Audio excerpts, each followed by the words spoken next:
Salve, salve galera, tudo bem com vocês? Mais um conteúdo aqui nos canais do grupo 45 minutos para a gente falar de Série C do Campeonato Brasileiro. O Raio X voltou, hein? Depois de algumas semanas, estamos aqui para falar da Série C, que finalizou na terça-feira, né, com o jogo entre Ituano e Ipiranga, a quinta rodada. Então, um quarto aí, um pouco mais de um quarto da primeira fase já se foi, muita coisa aconteceu. Dança das cadeiras, né?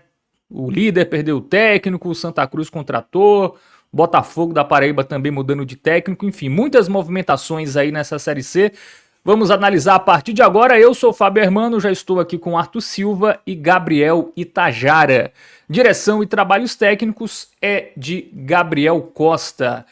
Vamos começar com os jogos da rodada, né? A gente teve aí os 10 jogos desta quinta rodada, né, que aconteceram entre o sábado e até a terça-feira, né, Ipiranga e Ituano teve o jogo adiado na segunda, né, muita chuva lá no interior gaúcho, foi para terça-feira, foi o jogo que fechou a rodada, 2-0 Ipiranga, o Barra venceu o Figueirense por 3-0 em pleno Orlando Scarpelli, o Maranhão, que cresceu, hein, venceu o Floresta 2-1, segunda vitória seguida, 4-2 do Maringá no Lanterna Itabaiana, o Botafogo foi até Belém e perdeu do Paysandu por 4-2.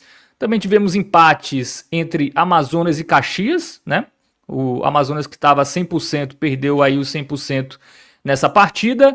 1-1 Volta Redonda e Brusque. A Ferroviária, enfim, venceu o Anápolis em casa por 1-0. A Inter de Limeira, outro time de São Paulo, venceu o Confiança jogando fora de casa por 1-0. E no duelo das equipes mais tradicionais da Série C, o Guarani venceu o Santa Cruz pelo placar de 1-0. Arthur Silva, tudo bem com você? E aí, dessa quinta rodada, o que mais chama a atenção?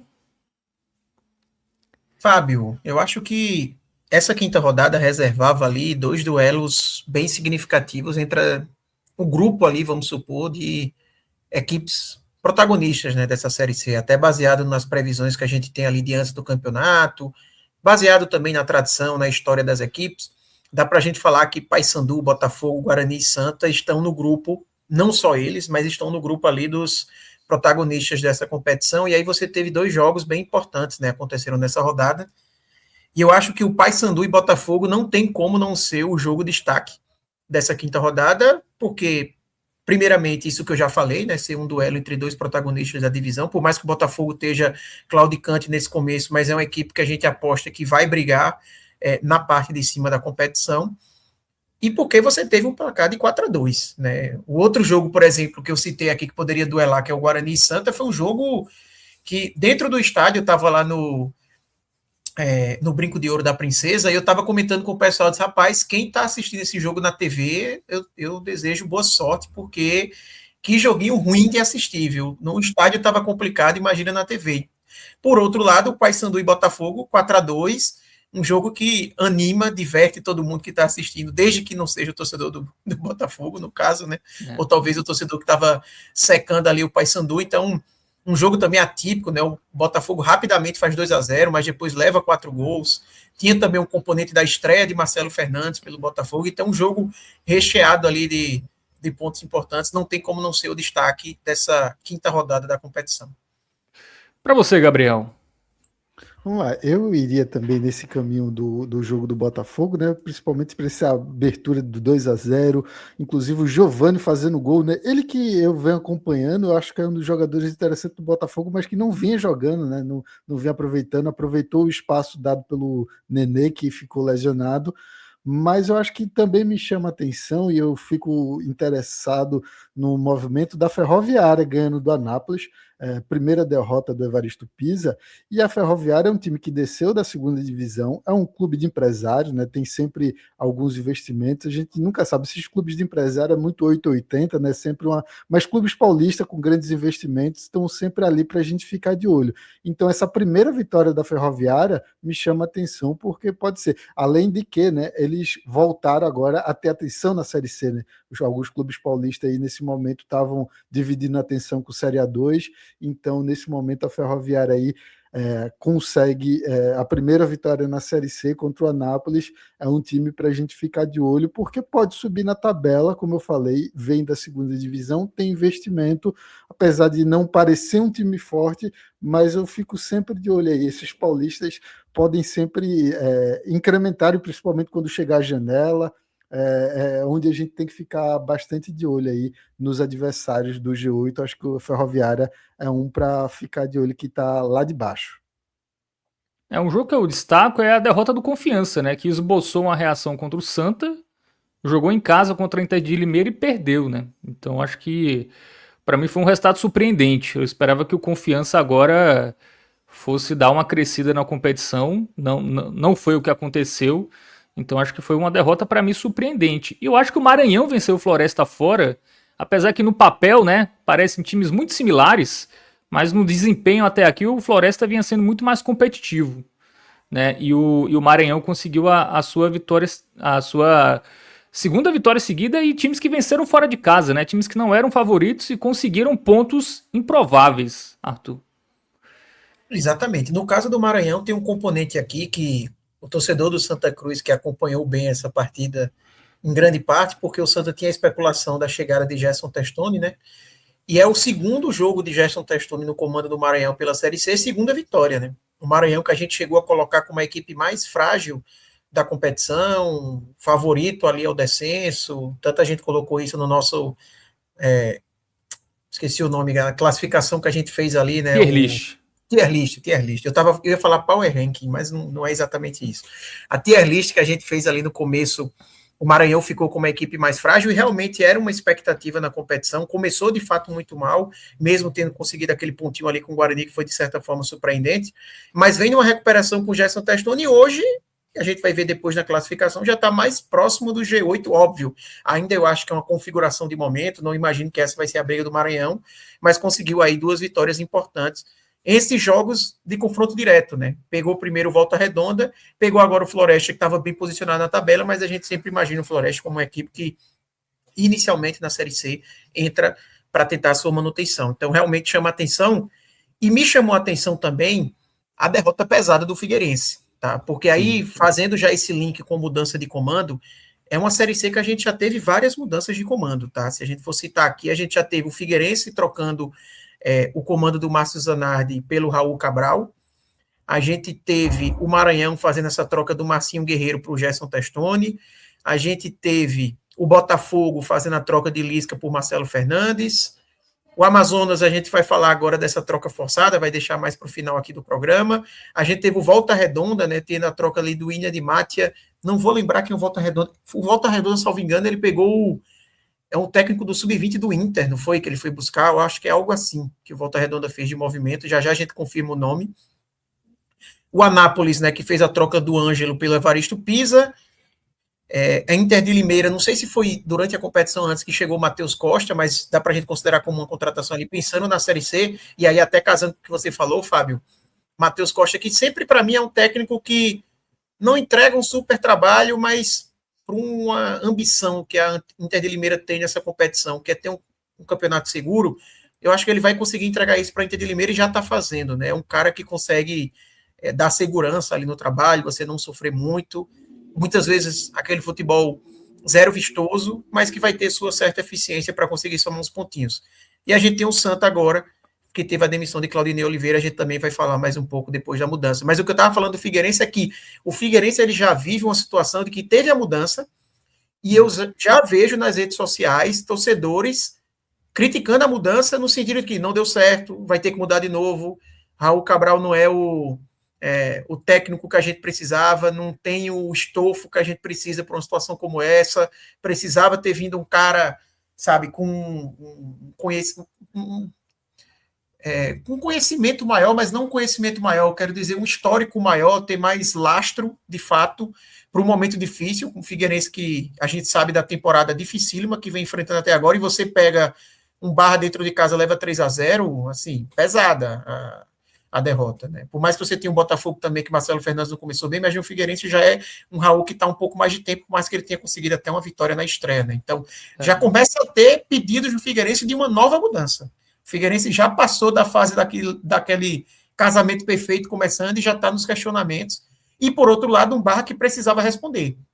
O Barra que tinha só uma vitória na competição contra o Maranhão, que naquele momento, sim, era o Maranhão que a gente via como a equipe mais fraca da competição.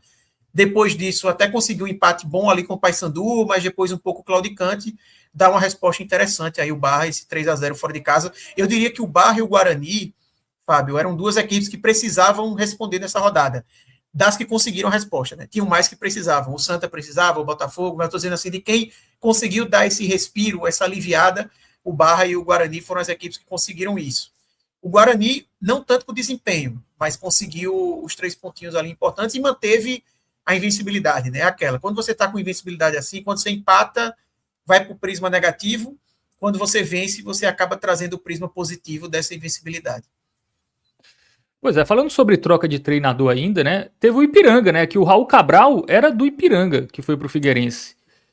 E o Ipiranga contratou o Gabardo Júnior, que estava no São José, que é outro time gaúcho. Então teve uma troca forçada, né? Como o Amazonas vai fazer agora uma troca forçada com a saída do Christian de Souza. Né? Então realmente muitas mudanças. E o técnico do Volta Redonda, Arthur, é o Mário Jorge, que é um treinador até de quase 50 anos, mas é um técnico meio de sub-20, sub-15, né? Treinou o Flamengo, estava no Inter sub-20. Vai ter agora praticamente a sua primeira chance como técnico principal aí no Volta Redonda. É uma aposta, né? E nem estreou bem. Eu lembro disso do Sub-20 porque eu vi alguns torcedores do Inter pedindo Lisca para assumir essa vaga no Sub-20. Aí foi daí que eu lembrei que eu tinha visto essa notícia e que justamente ele tinha saído para assumir o Volta Redonda. Gabriel, sobre a rodada ainda, alguns resultados até esperados, né? Vitória em casa do Ipiranga contra o Ituano. Ipiranga é um time que a gente nunca dá nada, mas sempre pontua bem. O Maringá venceu o Itabaiana, venceu o Lanterna, né? Fez o dever de casa, um jogo também bem Sofreu movimentado. mais do que eu imaginado até, porque fez esses 2 gols aí, foi já na reta final. E eu sei disso porque eu saí do jogo que o Santa perdeu do Guarani com medo, fui olhar ali e agradeci que o Maringá conseguiu 2 golzinhos no final, porque estava um empate até reta final do segundo tempo. É isso. O Ipiranga é aquele time que tá sempre passa para a segunda fase, né? Eu lembro que do que eu acompanho a Série C, eu sempre vejo aí o Ipiranga tá entre os 8 primeiros, está sempre indo para a segunda fase. O problema é conseguir o acesso, né? O Ipiranga não consegue subir nunca. Tá ficando ali muito parecido com a história do nosso querido Botafogo da Paraíba. Tem um ponto aí desse jogo do Maranhão que me chamou a atenção, foi esse destaque da foto, né? O Vagalume, meio campista, que se destacou na Série D do ano passado, foi o cara do jogo do acesso contra o Asa, e eu acho que o primeiro grande jogo dele nessa Série C é um jogador que eu gosto bastante. Na última temporada do Maranhão, os destaques eram ele e o Rian acho que agora está no Vila Nova.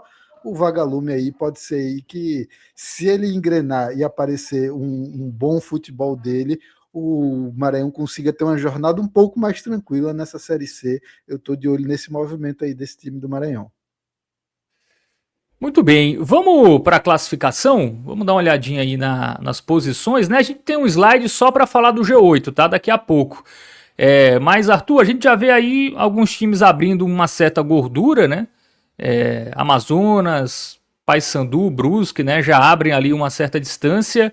Alguns times já ficam mais distantes desse G8, por exemplo, o Santa Cruz já está a 4 pontos, né? Enfim, claro que é uma distância ainda curta, mas é pelo menos 2 rodadas para entrar no G8.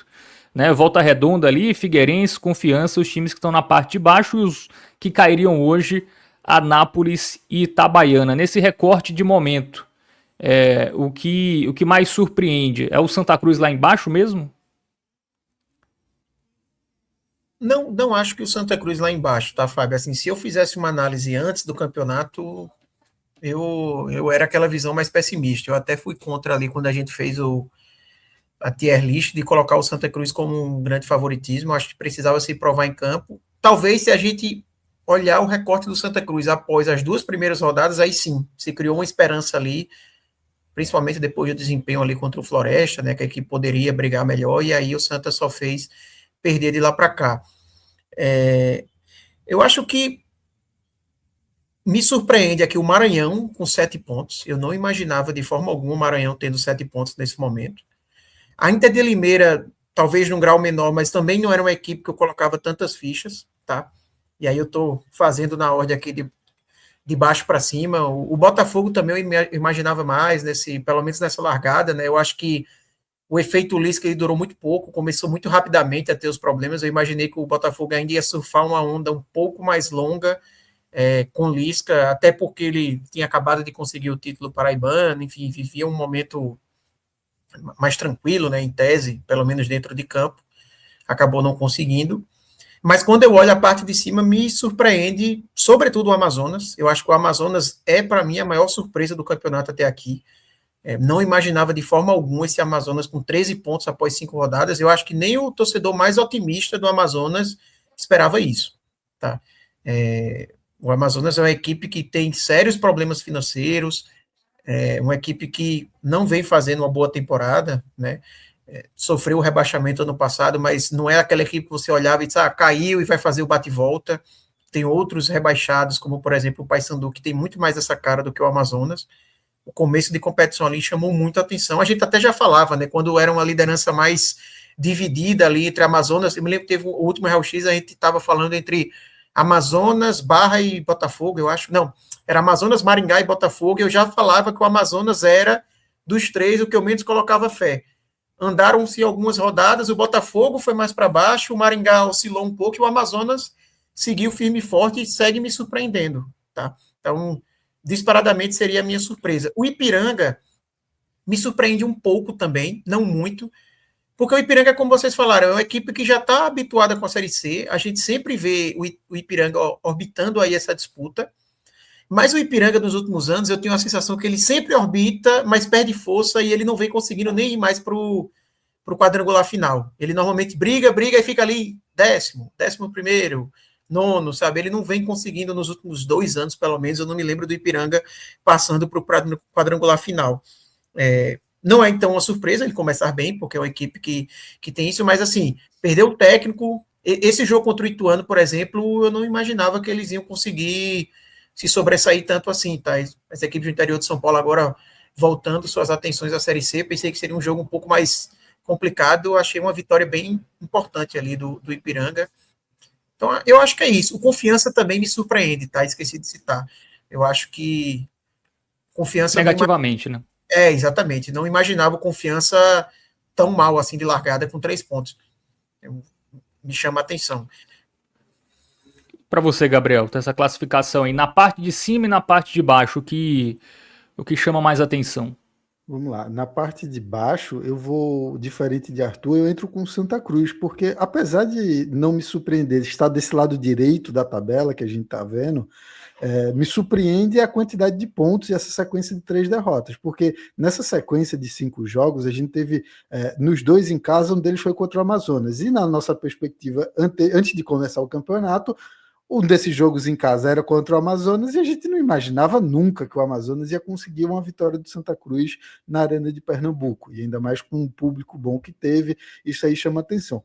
Mas se a gente, pronto, beleza, pode perder um ponto em casa, mas dos 3 jogos fora de casa, um deles era contra o Confiança. E a única vitória desse Confiança, que está aí com o mesmo número de pontos do Anápolis na zona de rebaixamento, é a vitória contra o Santa Cruz. O resto é só derrota do Confiança. Então, nesse sentido, aí me surpreende o Santa Cruz, nesse momento, com apenas 4 pontos. Acho que, inclusive, é por isso que resulta aí na demissão do Claudinei Oliveira. Então, acho que é muito mais nesse caminho, menos onde está na tabela, ou desse lado direito, como eu citei, e mais pelo número de pontos de 5 jogos, você ter aí tanto 2 jogos fora de casa, quanto dos 3 fora, ser um deles contra o Confiança, ter apenas 4 pontos, para mim é uma surpresa bem negativa pelo lado do Santa Cruz.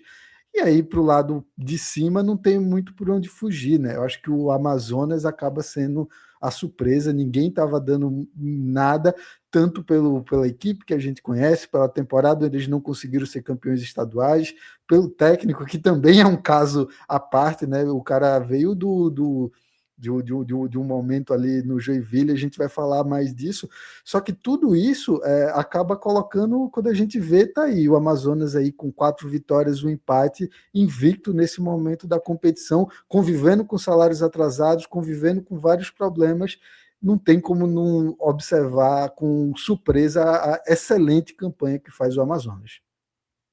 Eu acho que desse G8 aí, surpreende um pouco o Amazonas. Não tá no G8, né? Eu até acho que a Série C é tão equilibrada que, até mesmo antes do campeonato, se o Amazonas se classificar, não é um absurdo. Mas ele tá na liderança, né? E até folgado, ele abriu já 5 pontos, né? Pro Floresta. E já é uma gordura ali considerável. É um time que tomou um gol só, né? Que pra Série C é algo bem importante. Mas a gente vai falar mais do Amazonas daqui a pouco. Essa última rodada, né? Contra o Caxias. Isso. Tomou um gol no final, tava vencendo, inclusive, né? Aí tomou o empate. A Inter de Limeira me surpreende um pouco, tá? Assim, eu acho que desse G8, talvez a Inter de Limeira seja o time que me surpreenda mais. Mas enfim, é time do interior de São Paulo, que querendo ou não, eles sempre chegam fortes, né? É muito difícil você ver um time do interior de São Paulo brigando para não cair, brigando para cair, né? Então, eles estarem ali ou no G8 ou orbitando o G8, não é surpresa. A Ferroviária ganhou a primeira, agora já não tem o Paulistão da A2, então acho que é um time que deve subir mais na tabela. Mas eu acho que desse G8 não tem nenhuma grande surpresa, não. Assim, eu acho que são times que meio que já eram cotados para estarem por aí. Na parte de baixo, eu também acho que, tirando Confiança e Santa, por exemplo, eu esperava Confiança e Santa mais acima e Maranhão e Floresta mais abaixo, ou até a própria Inter de Limeira. Eu acho que a única mudança ali da parte de baixo, em termos de surpresa, seria Confiança e Santa, um pouco mais acima, e Maranhão e Inter de Limeira e Floresta, talvez aí nessa segunda parte da classificação. Mas de resto, Itabaiana, Anápolis, Figueirense, Volta Redonda, já davam pinta, Gabriel, que seriam realmente times ali que iriam brigar contra o rebaixamento. Completamente. Eu acho que o Figueirense, né? O Figueirense anda numa draga que lembra muito do que a gente conhece aí do próprio Santa Cruz. Santa Cruz, quando seus momentos aí terríveis, é muito parecido, né? É troca de treinador, é confusão, é bastidores ruins, é muita coisa assim. Então, o Confiança é um desses times aí. O Figueirense é um desses times aí que eu acho que pode, inclusive, ficar ali. Eu acho que não existe um mundo do Figueirense sendo pior, inclusive, até do que o Anápolis. Pelo menos eu confio mais no técnico que tem o Anápolis do que o técnico que o Figueirense tem nesse momento. Mas de resto, acho que é bem essa briga assim. Eu acho que desses que estão na parte de baixo, existe também esse mundo do Botafogo e do Santa Cruz se recuperando para buscar seus lugares aí ao sol nesse grupo dos 8 colocados da frente. Eu acho que dessa metade de baixo da tabela, eu acho que tem potencial para crescer Santa Cruz, Botafogo e Ferroviária, né? Eu acho que do Maranhão para baixo ali, né? Eu acho que são os times que devem subir mais. Eu acho que o resto, talvez o Confiança, né? Assim, eu não acho o time do Confiança ruim, não, mas o Confiança ele repete um ciclo de toda a temporada, né? Um time que começa mal e aí da metade pro final ele dá uma arrancada, mas que nunca é suficiente para se classificar. É um time que não tem muita cara de Série C, né? Não é um time tão físico, é um time ali que tenta ser mais técnico do que exatamente brigador, né? Isso na Série C acaba não funcionando só, né? Um time que tenta ali jogar mais com a bola tem que ser um time realmente mais consistente, né? Acho Confiança, eu acho que falta um pouco isso. E destacar o Maranhão, porque ele já abriu 4 pontos para a zona de rebaixamento, Arthur. Para um time que tinha muita cara de rebaixado, assim, são 2 vitórias que lá na frente podem salvar. Venceu o Volta Redonda em casa, né? E venceu a equipe do Floresta 2-1. E o novo técnico lá deu resultado, né? Tá dando resultado, que é o Gerson Testoni. Com certeza. Veja, num campeonato onde 2 equipes eram rebaixadas, a gente até, dentro da torcida do Santa, eu comecei com isso, a torcida, na verdade, eu não sei exatamente o que começou, mas a gente vem nessa conta ali dos 18 pontos, mas, na verdade, os 18 pontos é uma conta para você ter uma margem de segurança considerável, tá? Porque, eu não vou lembrar aqui de cabeça, mas a gente fez uma análise aqui com o Fred dos últimos anos, Posso até buscar depois aqui para confirmar, mas eu acho que o 19º ele tem pontuado algo como 13, 14 pontos, sabe? Tem um slide sobre isso. Se quiser já botar, Gabriel, que a gente até já faz uma projeção aí. Mas esse aqui não, esse final, slide né? é até esse momento, né? Não é geral, né? Depois isso eu mesmo. busco esse número, mas eu acho que ele é algo em torno de 14, 15 pontos. Então, assim, o Maranhão meio que já fez metade da missão, né? 7 pontos já. Aproveitou 2 confrontos diretos que ele teve, né? O primeiro ali contra o Volta Redonda e depois contra o Floresta, como eu falei, por mais que o Floresta esteja melhor posicionado, mas é uma equipe mais dessa realidade do que da parte de cima, embora às vezes o Floresta dê uma beliscada como aconteceu no ano passado, mas é muito baseado ali no encaixe, é uma equipe com sérias limitações, como você falou, né, Fábio? É um jogo em que os dois elencos são muito mais próximos do que qualquer outra coisa, né? Quando a gente está comparando ali Floresta e Maranhão. Então, realmente surpreende e é um começo muito promissor, né, para o Maranhão, de fato, porque, enfim, qualquer vitóriazinha ali faz muita diferença, ainda mais num campeonato que só 2 estão sendo rebaixados.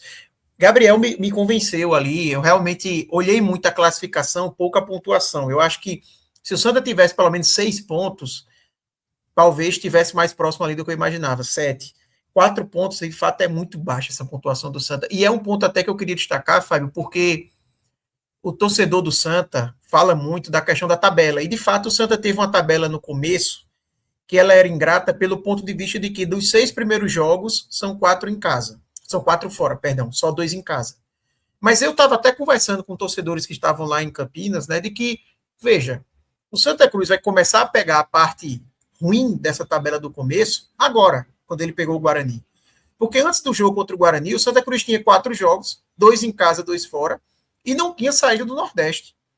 O Santa pegou fora de casa Floresta e Confiança. Então, em termos de deslocamento, de logística, foi uma tabela, na verdade, bem boa que o Santa teve. Os jogos em casa contra Amazonas, que a gente já falou, que numa análise de antes do campeonato, estava longe de ser uma equipe que figurava como um dos favoritos, então não era um confronto tão difícil, e o jogo em si mostrou que não era um confronto tão difícil assim. Né? O Amazonas, por mais que tenha esses pontos, está longe de ser um bicho-papão na competição. O Santa Cruz, que realmente jogou muito mal, mas não é que o Amazonas dominou completamente a partida, mereceu para mim a vitória dentro da sua estratégia, mas não foi aquela equipe que, sabe, realmente você vê o jogo e diz, não tinha chance, longe disso. E o Itabaiana, que é o lanterna da competição, e fora de casa enfrentou um Floresta, que enfim, não vou me alongar muito aqui na análise, e o Confiança. Então, assim, não foi uma tabela tão dura. A tabela do Santa começou a ficar mais dura aí, de fato, com o confronto contra o Guarani, fora de casa, realmente dos confrontos mais difíceis que você pode ter na competição. Um jogo contra a Inter de Limeira fora. A Inter de Limeira já não é esse adversário, mas beleza, 2 jogos fora ali, acaba pesando. Aí, beleza. Mas, assim, não dá para o Santa Cruz creditar esse começo de 4 pontos por causa de tabela, tá? Não, essa muleta não cabe, até porque o Santa Cruz ainda falta pegar várias das equipes mais fortes da competição. Ainda falta pegar Paysandu, ainda falta pegar Brusque, ainda falta enfrentar o Barra, Maringá, Botafogo, a própria Ferroviária, que a Ferroviária era uma equipe que eu ia dizer que se eu estou vendo lá o campeonato, entrei em coma antes do campeonato começar, acordo aqui na 5ª rodada, vejo Ferroviária com 5 pontos, eu acharia estranho. Eu boto fé nessa Ferroviária. Eu acho que tem valores interessantes. É uma equipe que conseguiu manter alguns jogadores da campanha da Série B do ano passado que são interessantes. O lateral direito Lucas Rodrigues, o zagueiro Gustavo Medina, por exemplo, que foi igual a ser especulado aí até para ir na Série A, e eles conseguiram manter. Enfim, tem jogadores interessantes a Ferroviária. Tem um técnico que conhece a competição, né, que é o Rogério Corrêa, já foi campeão com o Volta Redonda, mas a gente entende completamente os 5 pontos da Ferroviária pelo contexto. A Ferroviária começou a levar 100% a sério a Série C agora, nessa rodada. Antes estava jogando com a equipe reserva e, por um motivo super justo, conseguiu acesso aí para 1. Então, tem essas nuances aí na análise. Muito bem, vamos fazer uma comparação, né, dessa até onde a gente tem em 2026, né, com 5 rodadas e nos anos anteriores. O Amazonas tem 13 pontos, né? Ele tem uma pontuação maior, por exemplo, do que a do São Bernardo 2023, a mesma da Ponte Preta, que era líder nessa altura no passado, e menor do que o Atlético, né, que teve uma campanha muito boa. Inclusive o Botafogo foi o time de melhor campanha em 2024. Em termos de G8, também está muito parecido, né? Fechando com 8 pontos, como nesse ano, né? Então está muito parecido, né, Gabriel? As projeções, a gente não tem ninguém fora da curva, né? Muito parecido, mas eu estou muito observando os clubes. Por exemplo, 2024 e 2023 e 2024, o Floresta na zona de rebaixamento. Em ambos os anos, obviamente, o Floresta não caiu, né? Conseguiu recuperação cada ano aí. Muito também, que é onde eu quero chegar nesse movimento, porque daqui a pouco eu vou no Náutico 2025, que é o quê? Que também é outro assunto da gente. A mudança de técnico. Quando o técnico chega e muda o panorama dessas equipes que estão na parte de baixo. Veja o Náutico aí na quinta rodada de 2025, na 15ª colocação, 14ª colocação, perdão, com 5 pontos, foi quando ele conseguiu sua primeira vitória na competição, que foi contra o Confiança. O Náutico demorou a vencer na competição. Naquele momento o Náutico chegou a 5 pontos, mas foi sua primeira vitória. Ele começou perdendo para o Itabaiana, e aí já começa aí a mudança de técnico, vem ali dos Anjos, e a gente lembra, né? O Náutico termina a primeira fase do ano passado na 3ª colocação, brigando justamente com esses 2 primeiros ali que a gente vê nesse slide aí de 2025, Ponte Preta e Caxias. O Náutico ficou justamente atrás dele. Ponte Preta foi o primeiro, Caxias o segundo, o Náutico acabou ficando na 3ª colocação, muito por conta do técnico. Então, o encaixe do novo treinador, acho que ainda tem tempo para fazer esse tipo de arrancada. Agora, obviamente, é fora da curva o que o Náutico fez ano passado, mas o que o Floresta fez em 24 e fez ali também em 23, de pelo menos escapar de rebaixamento, esse recorte, aí eu acho que é menos fora da curva, mas entra muito nesse critério aí de um treinador conseguir encaixar a equipe e ter uma tranquilidade um pouco maior para fugir do rebaixamento. A gente vê que pelo menos metade dos times que na quinta rodada estão no G8, Arthur, eles se classificam. Né? Pelo menos metade ali mantém a toada e consegue a classificação. Né? Em 2023, 5 né, conseguiram, São Bernardo, Botafogo, Amazonas, Operário e São José. Em 2024, a gente teve 6, tá? Muita gente ali que despontou nas 5 primeiras também conseguiu a classificação. E em 2025 foi o ano que teve menos, né? Só 4 times conseguiram aí manter, né? Da quinta rodada para a última dentro do G8. E curioso, tá? 2 times que estavam no G8 na quinta rodada foram rebaixados: CSA e Tombense. Né? Então muita coisa ainda pode mudar. Exatamente. Esse ano passado é o ano que mais teve, sabe, aquele velho, deu uma tapa no tabuleiro e muita coisa se mexeu ali na competição, né, depois disso. Porque se a gente olha 2023 e 2024, temos de rebaixamento, ficou ali até o 10º, né, não teve ninguém além disso ali que acabou depois sendo rebaixado. Em termos de classificação, no primeiro ano ali, 2023, não tinha ninguém, por exemplo, dentro da zona, caso que a gente teve no ano passado, o Guarani estava dentro da zona nesse momento na competição e conseguiu se restabelecer, além do Náutico, né? Em 2024 só teve o Remo, basicamente, o restante já estava tudo ali na briga. E eu fiz até uma pesquisa aqui, Fábio, aquela estatística que a gente vinha falando da pontuação. Em 2023, o 19º terminou com 13 pontos, em 2024, 15 pontos, em 2025, 14 pontos. Então, o Maranhão meio que está na metade do caminho. É óbvio que agora a gente tendo 2 equipes sendo rebaixadas, o 19º vai ser uma equipe mais motivada na competição. Ano passado, por exemplo, a gente teve um Retrô que largou no final e talvez se tivesse ali 2 vagas apenas, ele teria jogado mais sério as últimas rodadas, poderia ter somado mais pontos. Mas ainda falando nesse aspecto de rebaixamento, esses exemplos que você trouxe são importantes, porque o torcedor do Maranhão, por exemplo, ele pode olhar e dizer, pô, mas o CSA, beleza, ele caiu, mas eram 4 rebaixados. Se fossem 2, ele não ia cair. Mas essa Tombense foi a lanterna, tá, no ano passado.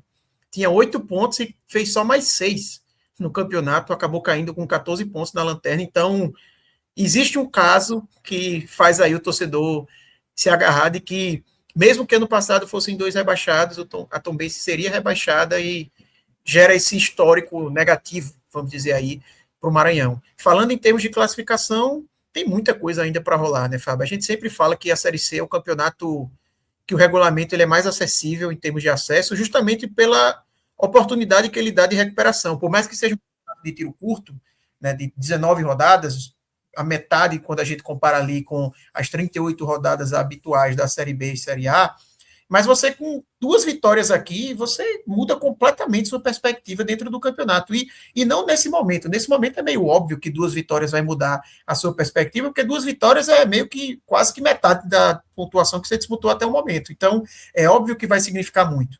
Mas mesmo quando chega ali na 10ª rodada, sabe, 12ª rodada, 6 pontos é muitas vezes a distância do 8º para o 14º, sabe, para o 15º.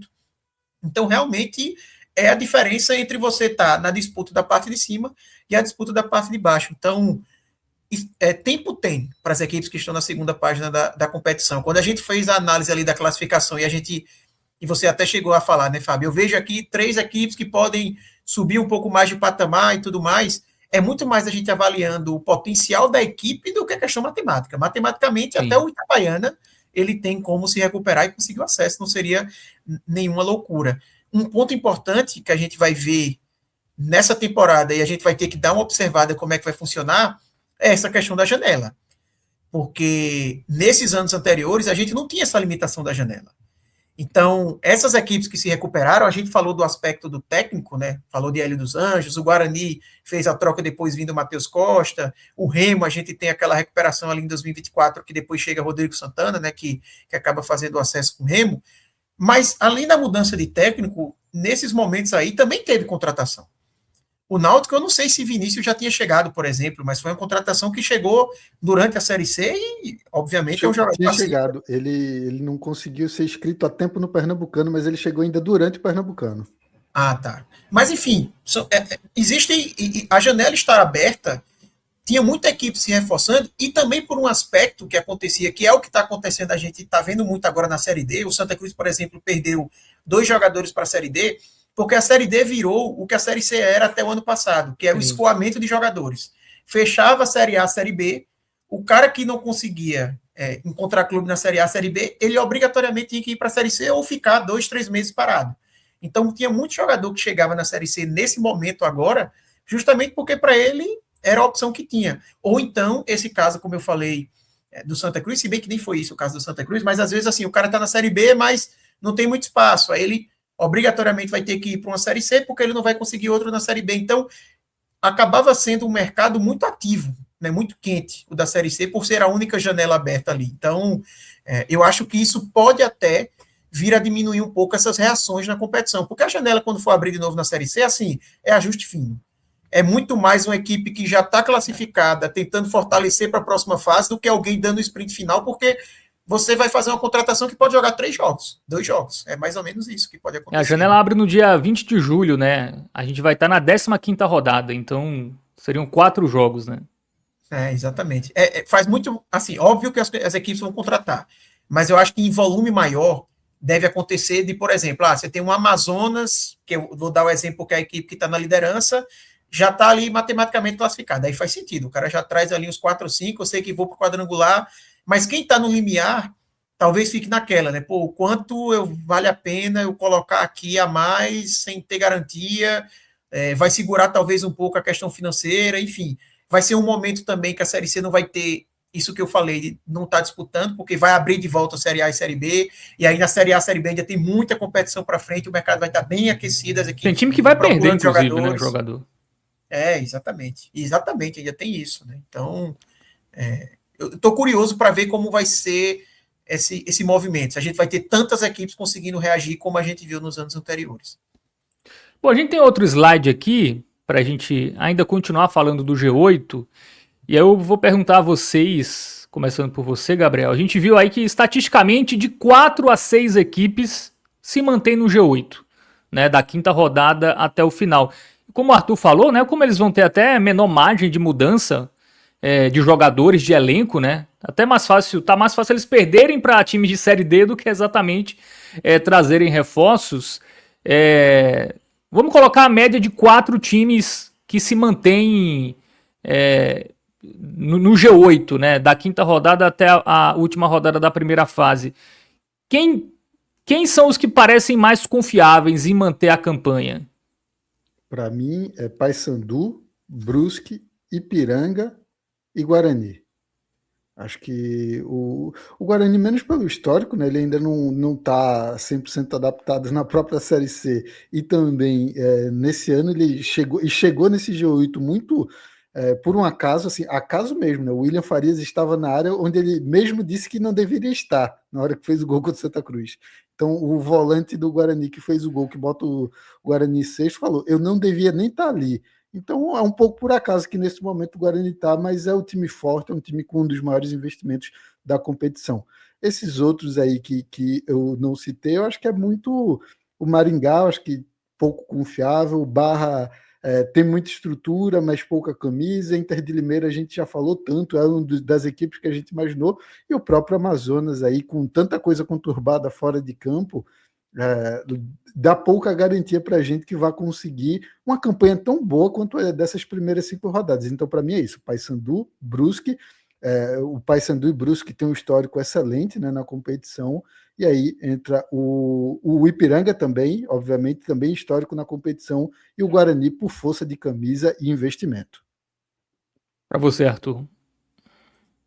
Para mim tem duas respostas aí que são bem fáceis, né? Paysandu e Brusque, para mim estão garantidos, são as equipes mais sólidas da competição. Não vejo a menor possibilidade assim de Brusque e Paysandu não estarem entre os 8 ao final da competição. Então esses dois, eu faço essa separação porque eu acho que realmente existe um degrau onde está Paysandu e Brusque nesse momento. Depois eu venho para o segundo degrau, que eu concordo com Gabriel, Ipiranga e Guarani, mas eu não acho que o Maringá está muito longe, tá? Desse patamar, não. Eu acho o time do Maringá interessante. Eu acho que o Maringá é um time interessante sob o ponto de vista individual do ataque. Eu acho que ele tem jogadores, o Ronald Camarão, o Edson Negueba, são jogadores ali acima da divisão. O Negueba, a gente já até falou em outro raio-x aqui, era um jogador que ano passado estava jogando Série A pelo Juventude, né? Então realmente é um cara que está acima. Mas se eu fosse dizer dois, eu falaria Ipiranga e Guarani. O Guarani é muito respeitando o individual do elenco, uma equipe que ainda não se encaixou, o Guarani ainda está em crise. Para mim, o Guarani ter vencido o Santa foi um respiro, mas se o Guarani vacila numa próxima rodada, a pressão volta 100%. Eu não sei, por exemplo, se Hélio Cizenanda aguenta uma derrota na próxima rodada. Mesmo com essa vitória contra o Santa, eu não sei dizer. O que mostra a efervescência que está no Guarani hoje. Mas eu acho que o Guarani é um time que tem força suficiente para, por exemplo, se sai Hélio Cizenando, conseguir um técnico realmente diferente na Série C. Eu acho possível o Guarani conseguir um Humberto Louser, por exemplo, que é um cara que tem história lá. Sabe? Não sei se vai conseguir, não é uma contratação fácil, mas das equipes hoje da Série C que estão nesse balançar, é quem tem maior possibilidade de conseguir um tiro mais alto. Assim. Então, por isso que eu coloco o Guarani dentro dessa, o Ipiranga eu coloco um pouquinho acima do Maringá, porque eu acho que ele tem resultados um pouco mais significativos. Né? Essa vitória contra o Ituano eu achei bem representativa aí para o Ipiranga, ter conseguido trocar de técnico e manter a linha, sabe? Eu acho que é uma demonstração importante do Ipiranga. Os outros, realmente, cada um no seu nível, eu não consigo colocar tanta ficha. Né? O Inter de Limeira, eu não tinha essa expectativa. O Barra é uma equipe que, para mim, seria a que vem logo depois. Eu tenho essa expectativa no Barra. Eu acho que é um time interessante. Mas é aquela, o Barra perdeu o técnico, né? Fábio vai falar aqui, Bernardo Franco Eu não não passa gosto muito do técnico do Barra, né? Mas enfim, ele não foi bem aqui no Botafogo, né? Tem muito técnico que pega um time um pouco maior, o cara não rende, o cara na faz um monte pressão, de né, M, né? Mas pega um Barra ali, não tem torcida, estrutura maravilhosa, padrão europeu. Talvez o elenco compre a ideia seja mais fácil, tá? Ainda mais Série C. Eu tenho uma teoria que quanto melhor a estrutura e menor torcida, é melhor pra Série C. Os times conseguem, os jogadores, né, conseguem desempenhar melhor, sem a pressão, enfim. Eu acho que o Barra pode chegar também, mesmo não gostando muito do Bernardo Franco, acho que dá pra se manter no G8. O Maringá toma muito gol, né? O Maringá tá muito parecido com o Maringá do ano passado, né? Que fazia muitos gols, tomava muitos gols. Ano passado o Maringá terminou em décimo, deixa eu ver aqui a posição do Maringá, foi o 11º, ele deu até uma arrancada no final, ele terminou como o segundo melhor ataque, só atrás do Náutico, do Londrina, mas terminou com a terceira pior defesa do campeonato, né, junto com o Ituano. Né, então é um time que, se o ataque para de funcionar, o que não é nada normal, como aconteceu ano passado, né, em determinado momento o ataque não funcionou e o time caiu muito, né? Foi um time que estava aí bem também, né? Nesse momento da competição. Sim. Não sei, enfim, time que toma muito gol em Série C, eu não me passa confiança. Então o Maringá, e também tem um técnico ali que quer assim como o técnico do Guarani, né? O técnico do Maringá é o Moisés Erget, que é um técnico que tem um vasto currículo no interior de São Paulo. Assim como o Hélio Cizenando, que é o técnico do Guarani. São técnicos que a nível nacional ainda não tem muito destaque. Né? Então, em algum momento, enfim, pode não ter consistência aí para manter o trabalho. O Guarani eu acho mais fácil fazer uma troca mais assertiva, né? Porque tem muito mais mercado e tudo mais. E o Maringá também não busca técnicos tão renomados, né? Vai ali em técnicos, enfim, Emergentes, né? emergentes, técnicos mais modestos. Então, tem um pouco de dúvida ainda do Maringá. Eu concordo com vocês, tá? Paysandu e Brusque, eu acho que já foram. O Guarani eu acho que bem ou mal vai se classificar. Tá? Talvez essa irregularidade do Guarani possa pesar no quadrangular, se o time não se ajustar até lá. Mas me parece tão superior aos demais. Os jogos em casa, assim, ele deve pontuar em quase todos os jogos, vai buscar vitórias ali que vai acabar deixando ele no G8. Né? O Barra, como a gente já disse aqui, pode entrar. O Ipiranga, eu acho que também é um time que pode terminar nesse G8, né? Um time consistente, mas no ano passado começou bem também, né? E caiu, né? Acabou ficando fora do G8, então... Tem alguns desses 8 que vocês acham que não briga? Porque, assim, para mim, do Paysandu pro Barra tá claro que Paysandu e Brusque vai classificar, o Guarani a gente também tá colocando nessa faixa, mas, assim, Ipiranga, Maringá, Barra, para mim tá claro que eles vão brigar ali pelo G8. Podem ficar de fora, mas eu não imagino eles... sei lá, faltando 2 rodadas, não tem mais chance de G8, sabe? Tipo, me surpreenderia essas equipes ficarem fora da briga. O Amazonas é um caso complicado porque ele tem 13 pontos, ele tem quase que a metade da pontuação que precisa já, né? Com o campeonato ainda para vir mais o que? Quase 3/4 do campeonato, né? Na verdade, 2/3 do campeonato ainda para fazer, basicamente. O Amazonas, ele já tem metade da pontuação, mas me passa assim zero confiança, até pela mudança do técnico que a gente vai tratar daqui a pouco. Mas pela questão de pontuação, a gente até viu no slide anterior, nenhuma equipe que tinha 13 pontos ficou de fora, sabe, do G8. Então, é uma pontuação muito, muito sólida para isso. Mas a Inter de Limeira, eu não tenho nenhuma sensação se realmente vai estar brigando, sabe? Não me surpreenderia se chega aqui faltando 2 rodadas, a Inter de Limeira é 15ª e não tem mais chance de G8. Eu acharia natural esse posicionamento. Eu acho que eu tô com você na Inter de Limeira, mas, por exemplo, o Maringá, eu não tinha reparado, o Fábio me jogou essa luz aí sobre o número de gols. Veja, o Maringá são 13 gols marcados e 12 sofridos. Sabe quem que tem 12 gols sofridos na Série C? O Itabaiana, Lanterna.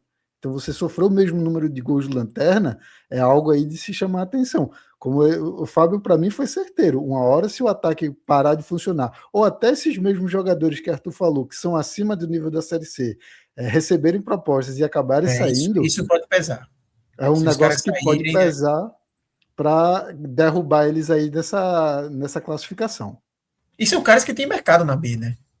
Então, Exatamente. assim, realmente não seria nada de outro mundo. Isso aí é um bom ponto. Eu tô me apegando muito nessa questão individual, sabe? Teve um jogo do Maringá, acho que foi da segunda rodada, foi Maringá, acho que foi o Maringá e Figueirense, que foi o jogo, inclusive, que o Maringá venceu no Orlando Scarpelli. E assim, deu para ver o quanto os caras do Maringá, quando colocava para cima, beleza que o Figueirense é uma das equipes mais frágeis da competição. A defesa, sobretudo, do Figueirense também é bem frágil. Mas passava assim com tranquilidade, sabe? E foi ali que eu olhei, pô, esse time aqui vai conseguir. Mas, de fato, se perde esses caras, enfim, não tem uma equipe... É uma equipe que está muito baseada nisso, né? Fazer gol. Se perder isso, já era, né? É um bom ponto, de fato. O melhor ataque é a pior defesa, né? Junto com o Itabaiana. Então, é um time de extremos. Cara, e sobre o Amazonas? O que vai pesar mais? A saída do treinador ou a crise financeira por lá? Veja, as duas coisas, né? Até porque uma levou a outra. Se o Amazonas não tivesse em crise financeira, o técnico não estaria saindo, né? E aí isso gera isso é um demonstrativo que pode acontecer de jogadores saírem, né? O Amazonas, quando veio enfrentar o Santa Cruz, teve jogador que a informação que a gente teve da Larissa Balieiro, né, que inclusive trouxe a informação da mudança de técnico, que a gente já vai falar já em primeira mão, de jogador, o zagueiro Léo Coelho. Depois a gente acabou fazendo a ligação ali, mas quando ela trouxe a notícia, não falou que era o zagueiro Léo Coelho, ele se negou a viajar por falta de salários. Então, assim, se o cara está se negando a viajar por falta de salário, para ele sair, se pintar qualquer coisa, é 2 palitos. O Santa Cruz perdeu 2 jogadores nessa situação.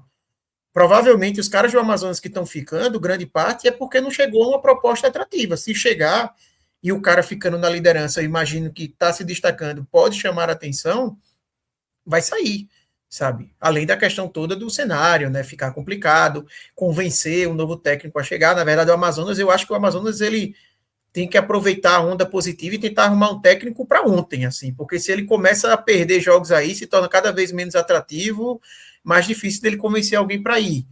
Mas é até estranho, né? Você falar de uma equipe que está invicta, levou 1 gol na competição, e a gente sem colocar tanta fé aqui, mas é porque tem muita coisa rolando no fora de campo que com certeza impacta dentro de campo, né?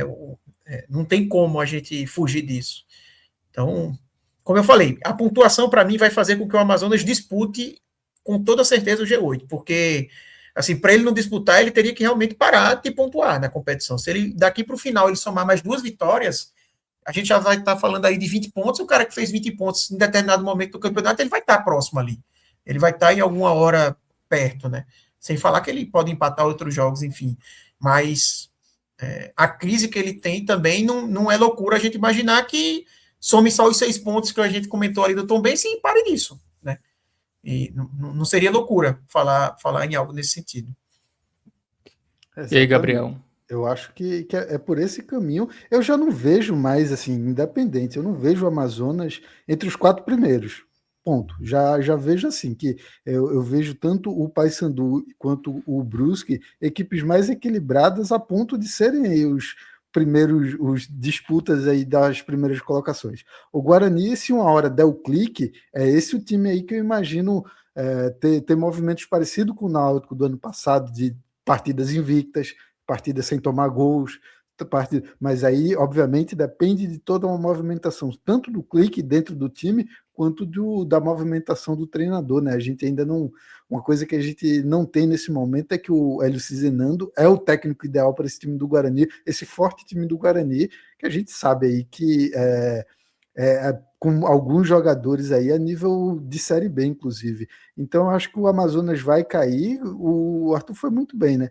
Dificilmente você não vai conseguir se manter na disputa do G8, mas a crise financeira, mudança de técnico, tudo isso aponta para outro caminho. Mas também tem a minha lembrança, né? A Ponte Preta do ano passado, a gente ficou algum tempo assim esperando. A hora da queda da Ponte Preta é essa, porque perdeu o treinador, perdeu o jogador, os salários atrasados foram se acumulando e o time não perdia. Alguma coisa ali dentro, né? Sendo até um pouco irônico, o tal do poder da amizade clicou tão forte ali naquela Ponte Preta que levou eles até o final. Quem sabe se o Amazonas não consegue assim, mesmo com mudança de técnico. É possível, mas eu acho difícil, até pelo camisa que tem uma Ponte Preta e uma camisa que tem um Amazonas. E o elenco da Ponte Preta era muito muito acima, né? Acho que tem essa diferença. O Amazonas é muito competitivo, assim, é um time meio parelho ali, né? Com muitas equipes, que é um time que encaixou, mas não tem um elenco muito superior às demais. A Ponte Preta tinha, né? Enfim, tinha um banco interessante, era um time que era, para padrão de Série C, ele era acima, não pagou ninguém, mas conseguiu montar um time bem forte. Eu já não vejo o Amazonas com esse time tão forte, eu acho que o Amazonas foi muito encaixe do treinador. O treinador encaixou uma filosofia, toma pouco gol, busca ali um golzinho nos jogos, e foi assim que o Amazonas, nesse momento, termina na liderança.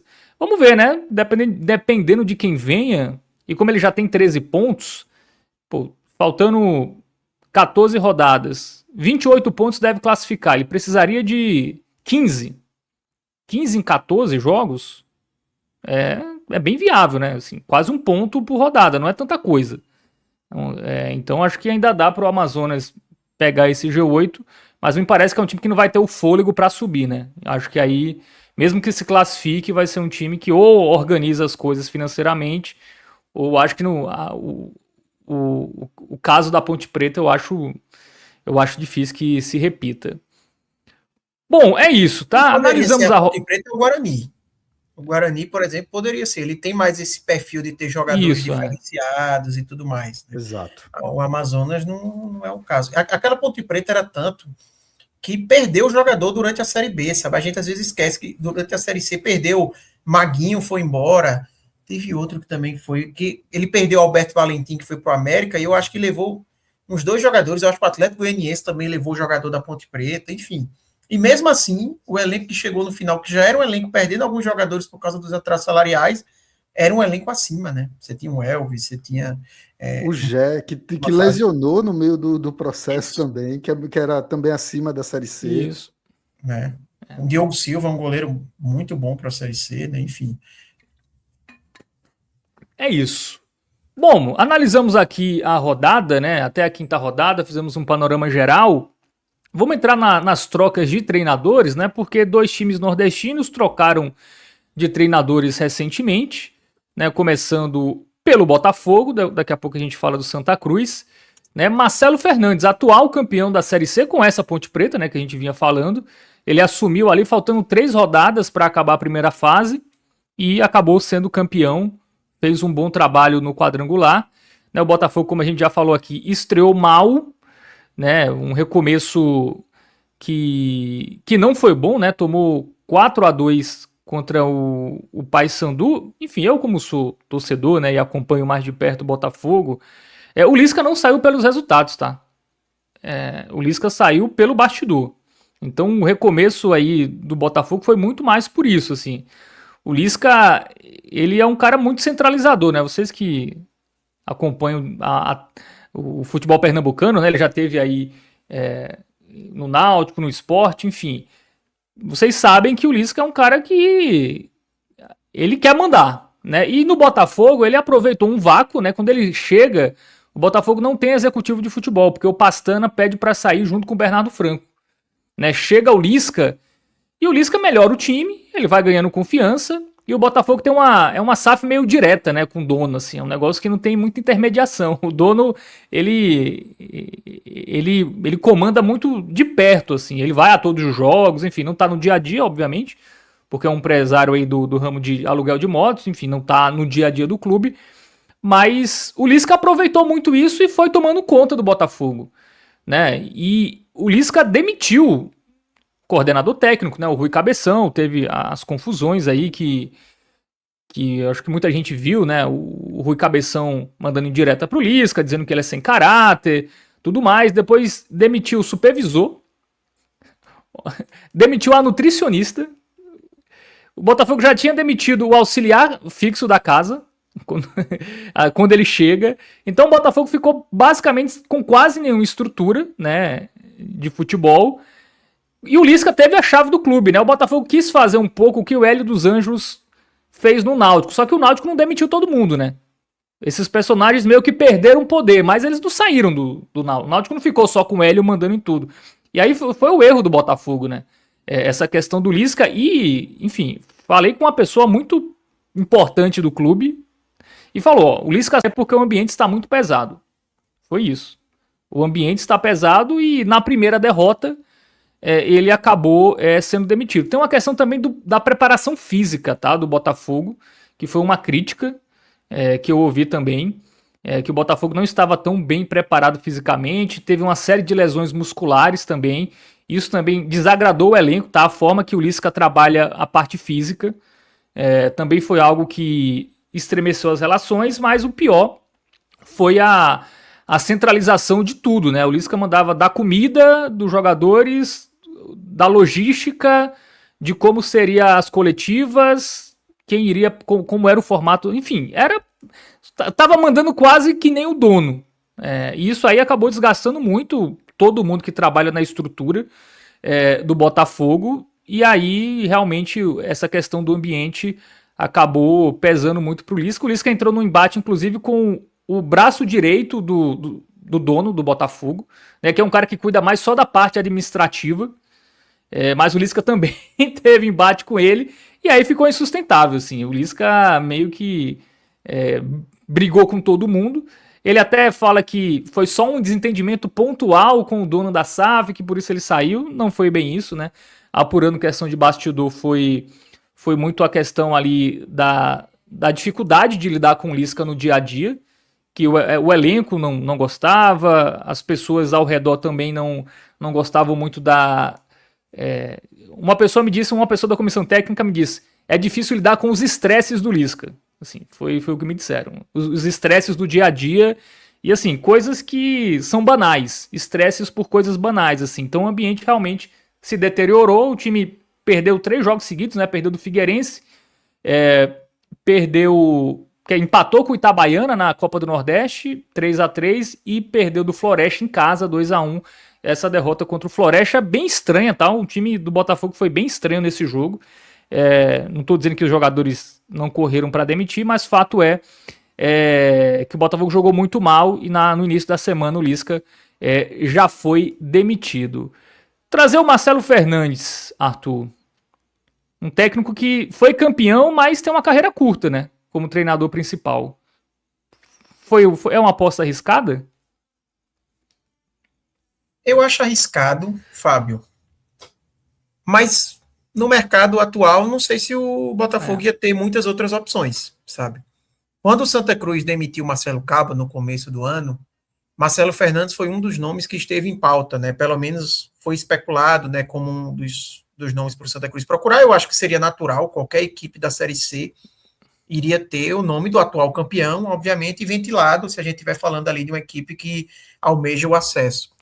E na época eu falei com muitos torcedores que, na minha opinião, Marcelo Fernandes não era um técnico tão confiável assim, porque muitas vezes a gente pega a manchete, né? Foi campeão. Então quer dizer que o cara é uma referência, é o melhor nome possível, ou é uma garantia. Mas Marcelo Fernandes, para mim, é o oposto, sabe? Assim, ele nessa mesma Série C teve um trabalho muito ruim no Guarani.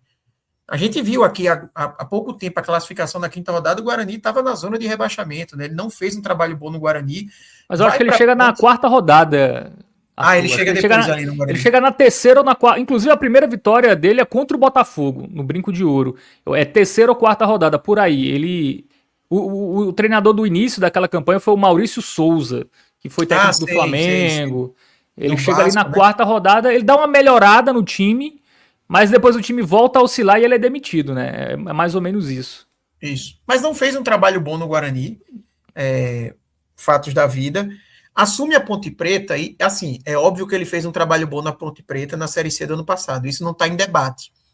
Só que eu acho que muitas vezes, e isso vai ser um ponto que a gente vai falar já, quando a gente for analisar a contratação de Christian de Souza pelo Santa Cruz, trabalhos curtos, muitas vezes, a análise acaba superdimensionando, porque, assim, trabalho curto, muitas vezes, é encaixe, sabe? O cara consegue um encaixe ali na Ponte Preta, na situação de contexto que ele precisava, talvez, gerir muito mais vestiário do que dentro de campo, porque, como a gente já falou, a Ponte Preta tinha jogadores acima da média para a competição, num nível alto. Basta a gente ver onde estão atuando os jogadores que jogaram na Ponte Preta no ano passado. Foram vários já no ano passado para a Série B, a gente tem vários aí que estão no Náutico, eu não estou falando dos que estão jogando na própria Ponte Preta, que aí seria automático, né, já que a Ponte Preta subiu, você imaginar que esses caras iam estar, mas eles saíram e foram para outras equipes da Série B, então realmente era um elenco acima. Então, assim, o cara conseguiu um encaixe. Estava meio pronto, né? Assim, a Ponte Preta já estava bem, né? Com o Alberto Valentim. Não foi uma queda porque estava mal, né? Que é a situação. Alberto Valentim saiu porque estava em atraso salarial, recebeu uma proposta do América, obviamente fez sentido para ele, saiu.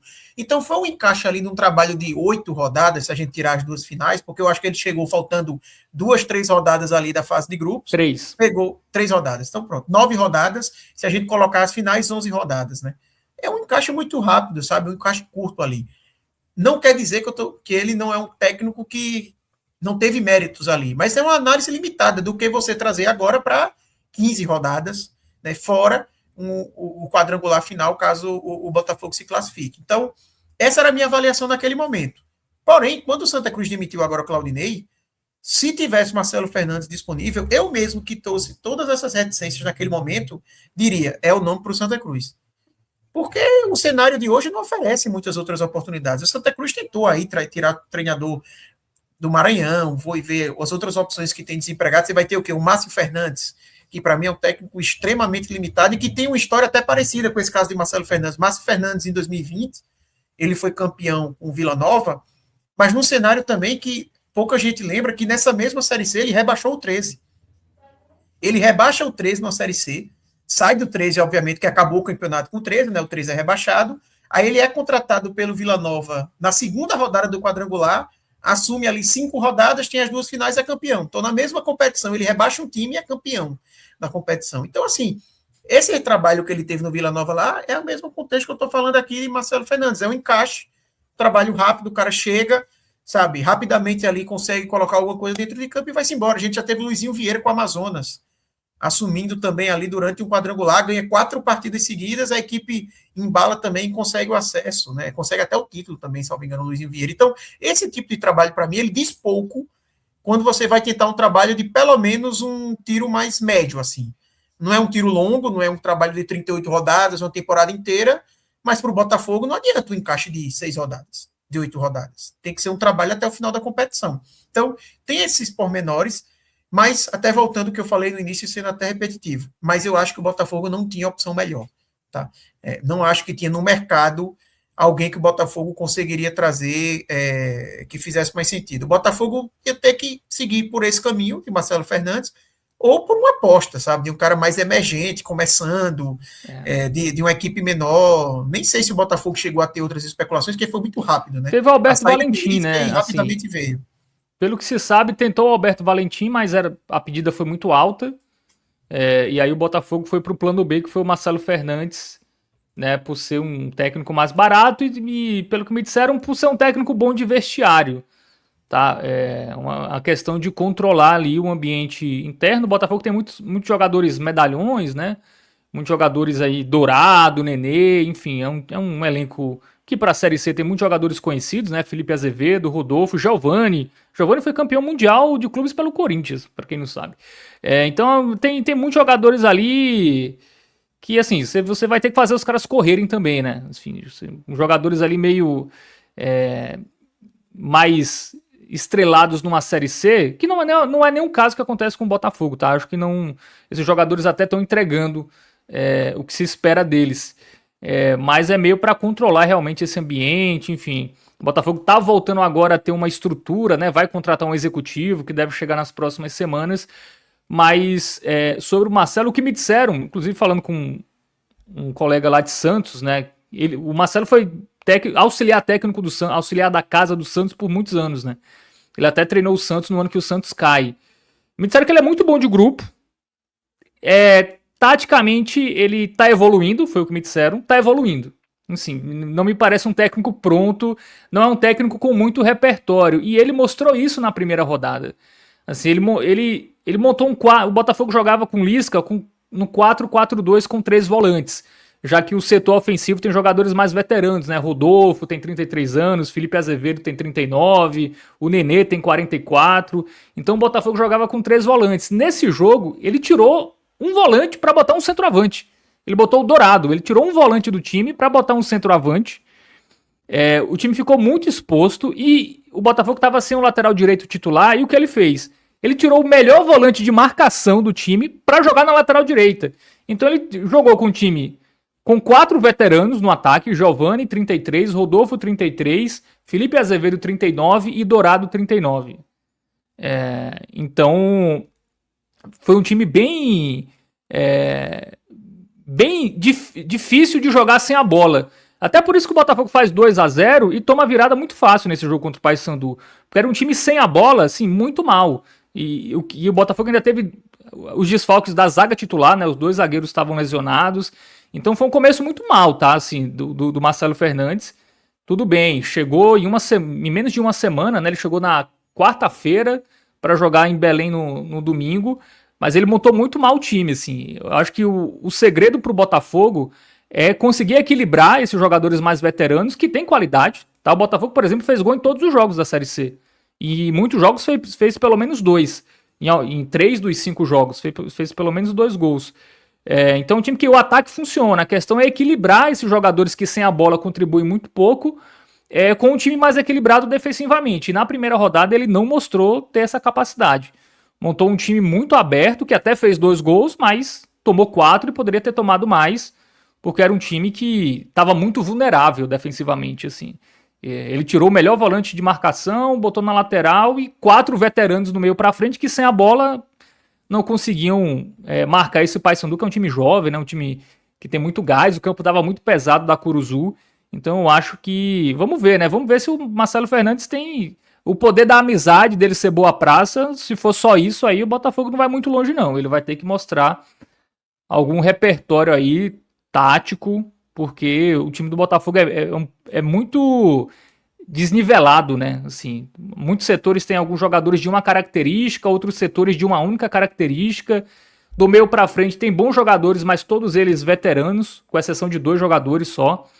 Então ele vai ter que quebrar a cabeça. O Botafogo vai precisar de um técnico que consiga aí mover as peças e achar uma formação que consiga ser equilibrada, Gabriel. E aí, o que você achou?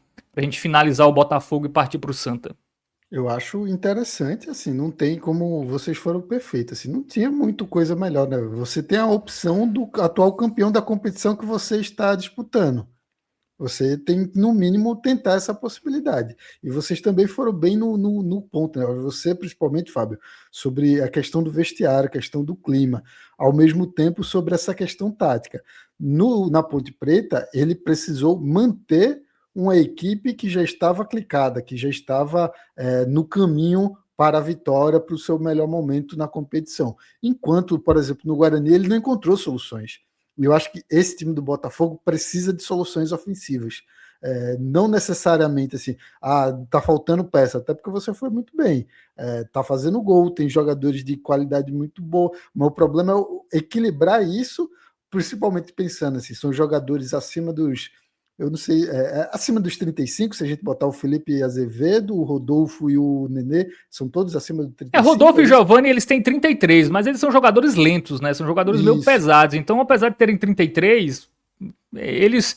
O Felipe Azevedo que tem 39 corre mais. O Felipe Azevedo com 39 corre mais do que o Rodolfo que tem 33, então... Exatamente. Então, é pesadinho, é fordo. Perfeito. Então, é mais nesse sentido que você tem que equilibrar e saber que horas cada um tem que entrar, porque o Rodolfo já foi importante nessa temporada, mas talvez ali no encaixe com o próprio Nenê não seja o ideal. Eu acho que é muito nesse caminho aí que esse Botafogo e a grande missão. Eu acho que a missão da vida do Marcelo Fernandes. Vai ser a primeira vez que ele vai ter um desafio tático que aí ou ele vai mostrar que ele vai conseguir ou não nesse time do Botafogo, que é conseguir o equilíbrio ofensivo dessas peças aí mais velhas ou mais fortes fisicamente, porque, por exemplo, ele já testou, né, o Henrique Dourado na partida da Copa do Nordeste. Eu tenho muito receio aí dessa posição. O Botafogo até contratou recentemente um centroavante, né, do Internacional, um garoto jovem aí que até que também... apareceu. Pois é, ele chegou a aparecer. Não tem cara bem, que vai ajudar em nada. O cara não jogava no Inter B, ele vai jogar no Botafogo.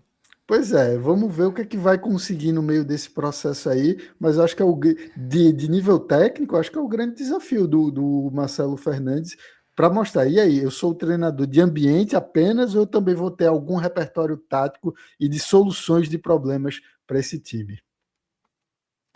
Muito bem, quem trocou de técnico, agora mais recente, né? Vamos mudar o slide. Agora sim, vamos falar do Santa Cruz, que demitiu o Claudinei Oliveira, né? Depois da 3ª derrota seguida, perdeu lá em Campinas para o Guarani, né? Com a presença de Arthur Silva, né? É sempre bom a gente trazer essa informação. E foi pegar o técnico do líder, Arthur. E aí, foi surpreendente, né? E aí, você trocaria o líder pelo 15º? Foi melhor para o Santa ou foi melhor para o Christian esse movimento? Pergunta difícil, viu?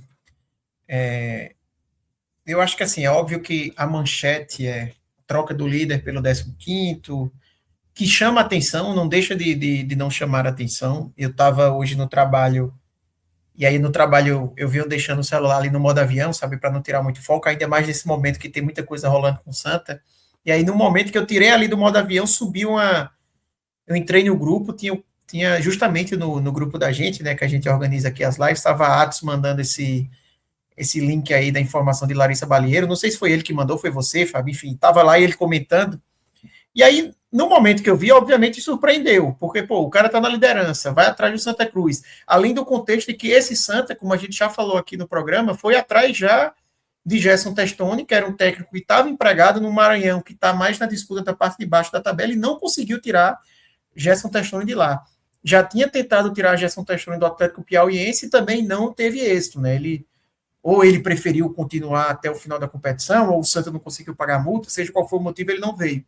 Então surpreende, obviamente, no primeiro momento.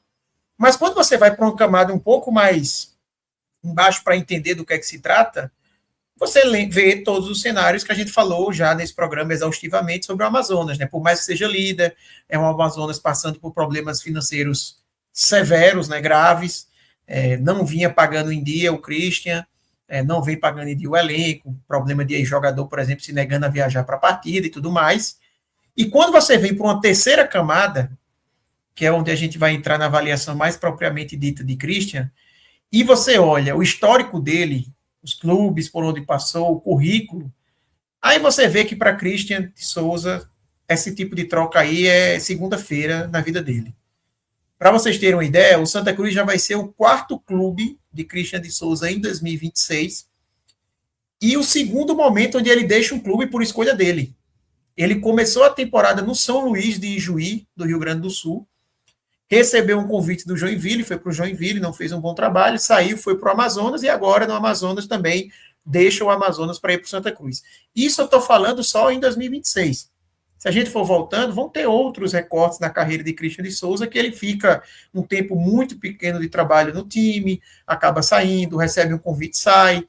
Quando ele estava no Joinville, por exemplo, ele chegou a ter uma entrevista coletiva em que perguntaram para ele, né, o motivo dele ficar pouco tempo, o que é que ele acaba muitas vezes saindo, e ele disse que é porque o telefone dele toca, e que quando o telefone toca, se for interessante, ele vai. Então, o que surpreende pela manchete aqui, e é o que todo mundo pensa, quando você entra numa segunda camada e numa terceira camada, você entende que não é tão surpreendente assim, né, esse movimento ter acontecido no final das contas. E aí, Gabriel, você acha que foi melhor para o Christian ou para o Santa Cruz? Acho que é melhor para os dois. Nesse momento é melhor para os dois. Até citar um pouco assim o veneno. Eu vi o veneno escorrendo do canto da boca do nosso designer misterioso.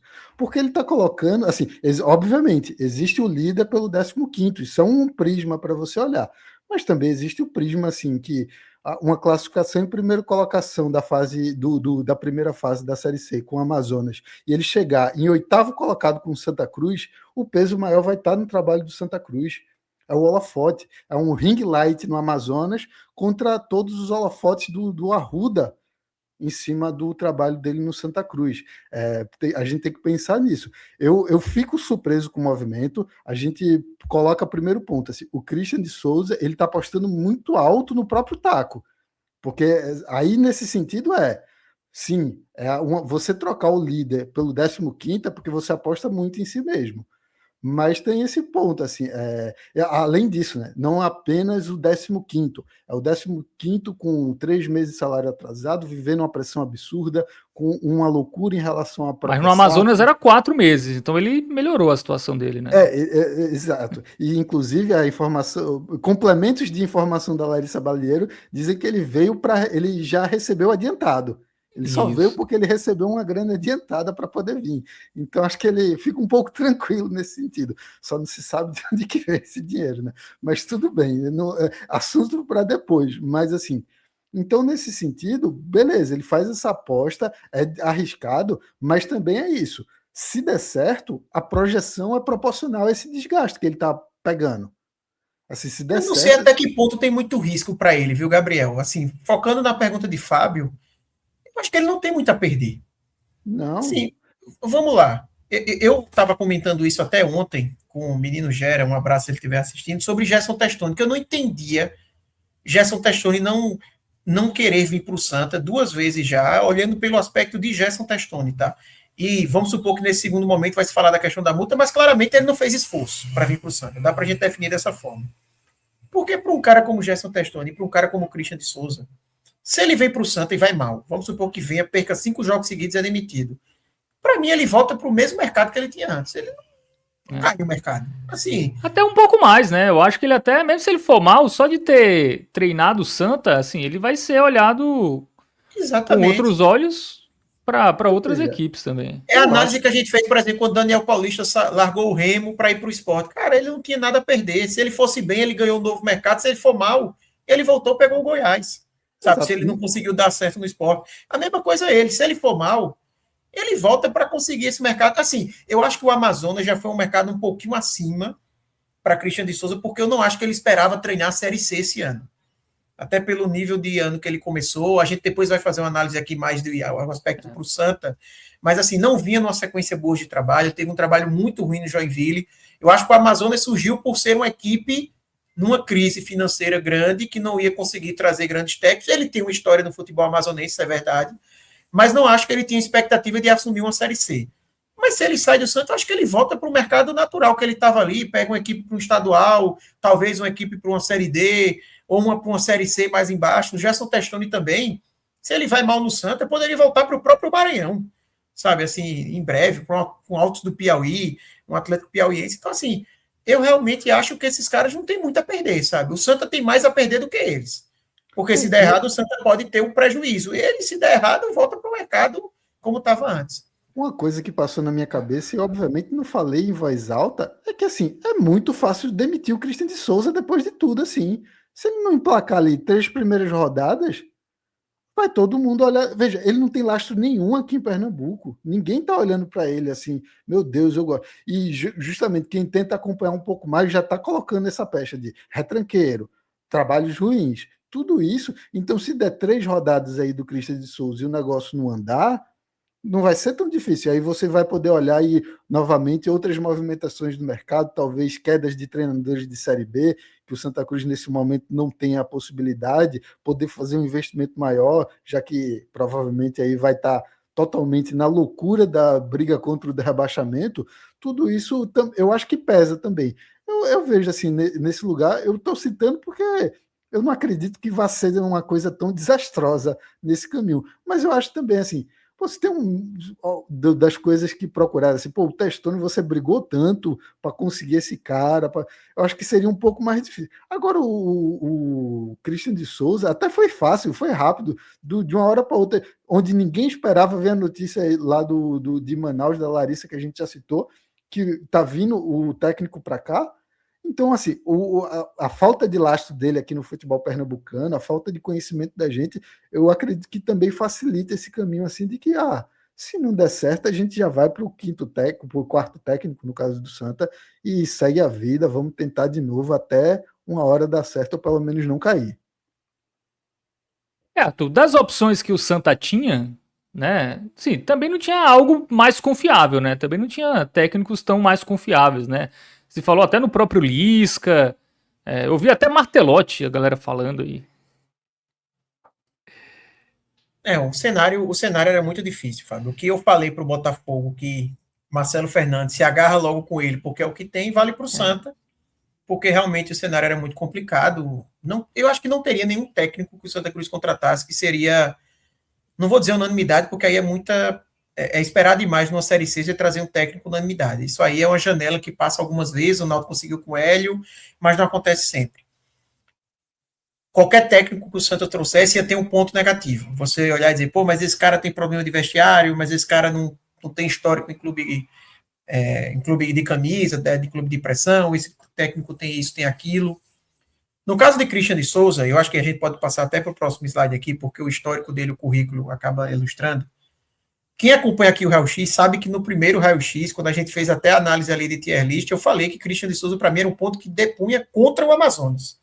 Antes de começar a Série C, eu achava que era um técnico abaixo.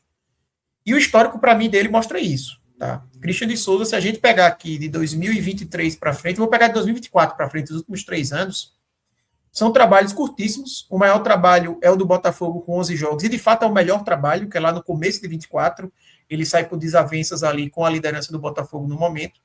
Mas de lá para cá vai para um CSA que tem um começo de Série C muito ruim, foi a última experiência dele em Série C. E depois disso ele tem trabalhos ali super pequenos e sem conseguir emplacar. Passa por um Atlético Tubarão, um trabalho que eu acho que ali é de segunda divisão estadual, ou Copa estadual, enfim, até bom trabalho, mas no nível muito baixo. O Manaus, um jogo. Serra Branca começa, já tem ali uma desavença, também acaba saindo. Luverdense, só 2 partidas, enfim. Todo mundo está vendo aqui no vídeo os pouquíssimos jogos que ele fez. Se você tira a campanha do Amazonas, de Christian de Souza, era impossível esse técnico ser especulado no Santa Cruz, ou pior, ser contratado e ser bem avaliado pela torcida. Era impossível. Um técnico com esse currículo aqui, se o Santa Cruz trouxesse, era um absurdo completo. Toda a análise de Christian de Souza, ela está baseada nas 5 partidas que ele tem pela Série C com o Amazonas. Ele tem 8 jogos ali, mas o que vale são os 5 da Série C, que é o recorte da competição que o Santa Cruz está disputando, e é o que faz ter a manchete do líder, que vai para a 15ª colocação. Quando eu fiz aquela análise de que Christian de Souza era uma contratação ruim, se eu voltasse no tempo, um mês atrás, o Santa estivesse contratando ele, eu não teria dúvida aqui de cravar que era uma contratação péssima, a pior do Santa Cruz nos últimos anos, em termos de técnico. Eu não vou ser maluco aqui e ignorar o momento. Futebol, o momento faz parte, é importante. Christian de Souza, ele conseguiu, no Amazonas, um encaixe rápido, um encaixe que a equipe está conseguindo ter, sobretudo, uma defesa muito bem postada, levou só um gol na última rodada, então é uma equipe que está bem nesse aspecto, é o principal aspecto que o Santa precisa, é verdade, então eu peso isso. A minha análise, ela acaba tendo também uma diminuição de expectativa, porque eu acho que nesse momento todo mundo já entendeu que a briga, pelo menos inicial do Santa Cruz, é fazer aí mais 14 pontos e conseguir escapar do rebaixamento, ou seja, se ele conseguir em 15 rodadas fazer o que fez em 14 rodadas fazer o que ele fez em 5 no Amazonas, já é o suficiente para o Santa. Se ele fizer mais 13 pontos, o Santa fica com 17 e dificilmente vai cair com 17 pontos. Isso é o que ele precisa fazer. Então, o fato de você baixar a expectativa e o cara ter um rendimento nessa divisão imediato agora, que funcionou, mesmo que em 5 rodadas, e aqui pesa 5 rodadas, obviamente, é encaixe, é diferente de um trabalho de 14. Tá? 14 rodadas é quase que o triplo das 5 rodadas. Então, tem um desafio aqui, tem uma questão de você ter um trabalho mais de médio prazo, que por mais que pareça pouco, a última vez que ele fez um trabalho de 14 rodadas foi em 2023 no Manauara. Então, eu estou falando de um técnico que não tem um trabalho de 14 rodadas há mais de 3 anos. Então, isso pesa, obviamente, na conta.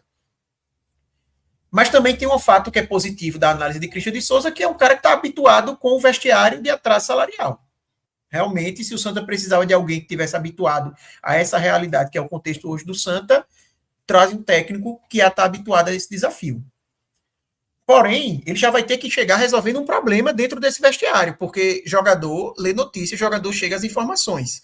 Ele vai chegar num elenco que está sem receber há 3 meses, pelo menos sem receber completamente, né, há 3 meses, alguns jogadores há menos tempo, porque chegaram depois, e o técnico recebeu adiantado. É a informação que chegou no vestiário do Santa. O cara não tem dinheiro para pagar o meu salário, mas tem para trazer um técnico pagando adiantado. Essa é a primeira coisa aí no vestiário que Christian de Souza vai ter que lidar. Primeiro ponto. E no final do dia, aqui a minha análise, Fábio, é que assim, eu entendo o torcedor que fica na primeira camada, que a primeira camada é o Santa tirou o técnico que é líder da competição. Como é que você vai falar mal? No Instagram ele pareceu bem avaliado, né? Assim, no Instagram os comentários quase todos são bem otimistas. E a impressão que deixou na Arena de Pernambuco foi muito boa, no sentido ali ganhou do Santa, do jogo, né? Ganhou, sofreu um pouco pressão, sofreu um pouco chutes a gol, tudo isso que a torcida do Santa Cruz quer ver o Santa Cruz. Se for fora de casa, igual o Amazonas foi igual contra a gente na Arena, e dado o contexto da fragilidade do Santa Cruz, obviamente, vai chamar atenção positivamente o trabalho do Christian. Exatamente, mas, assim, eu acho que tem a popularidade. Com certeza, conhecendo como o Santa Cruz é gerido hoje, a popularidade foi algo predominante para o pessoal tomar essa decisão.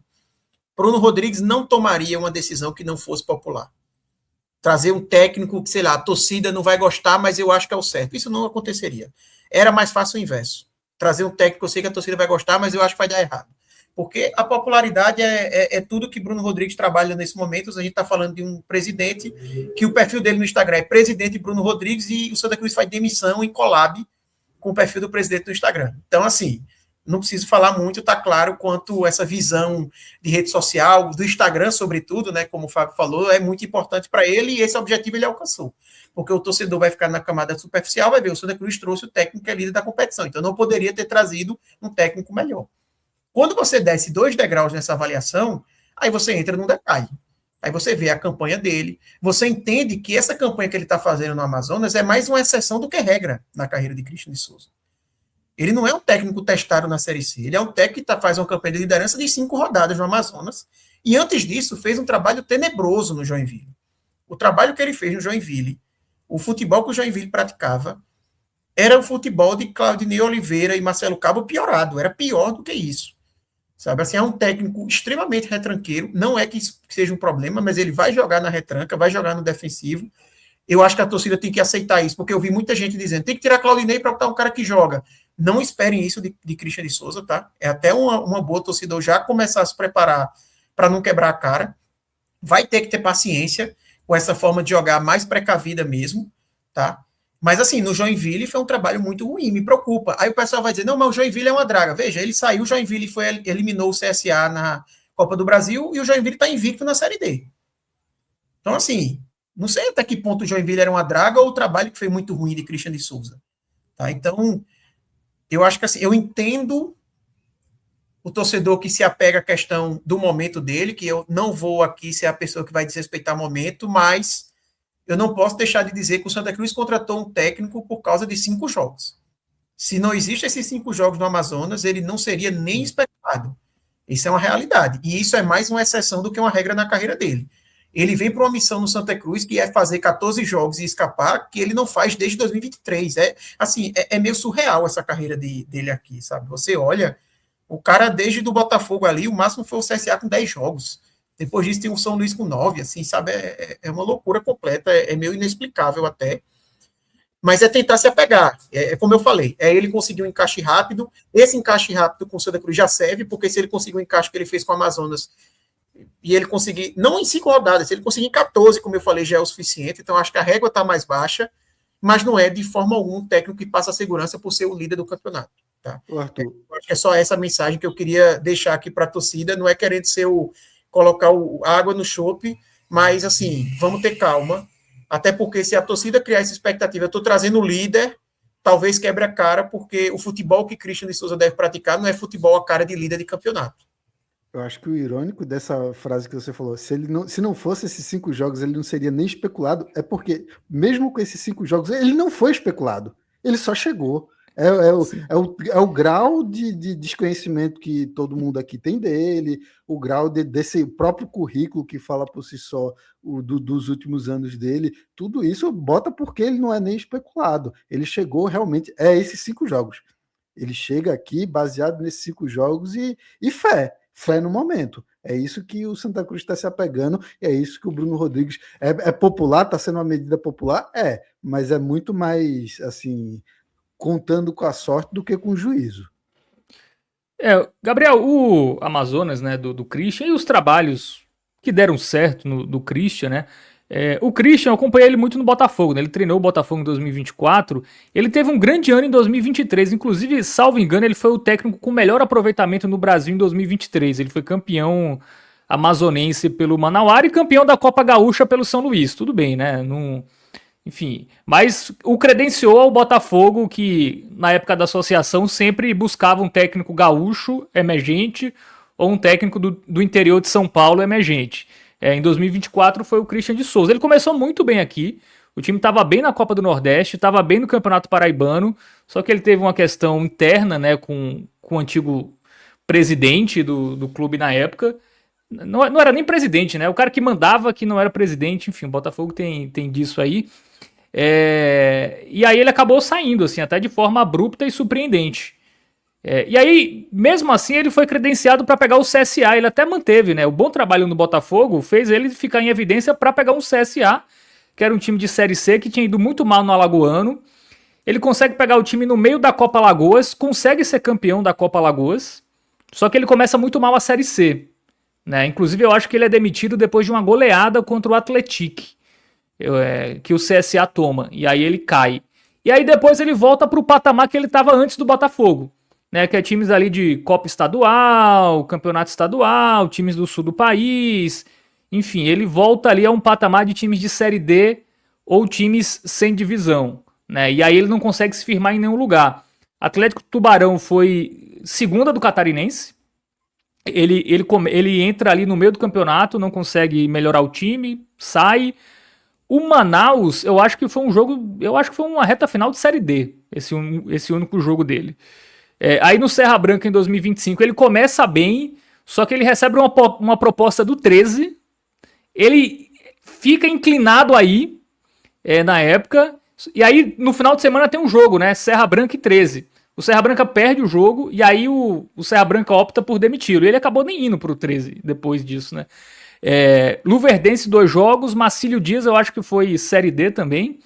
E São Luís ali onde ele foi bem também em Copa Gaúcha, né? E aí ele volta para esse ano no Campeonato Gaúcho, fica uma rodada, sai pro Joinville, vai pro Amazonas e vai pro Santa Cruz. Enfim, é um técnico, Gabriel, que ele ainda não tem consistência, sobretudo em trabalhos nacionais, né?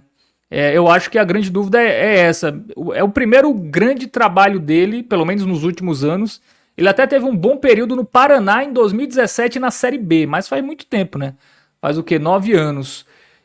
Mas pelo que você conseguiu ouvir, pesquisar sobre o Christian de Souza, essa consistência do Amazonas defensiva vai nortear muito se ele vai dar certo ou não no Santa Cruz? Se esse encaixe defensivo acontecer, pode ser que o Santa evolua.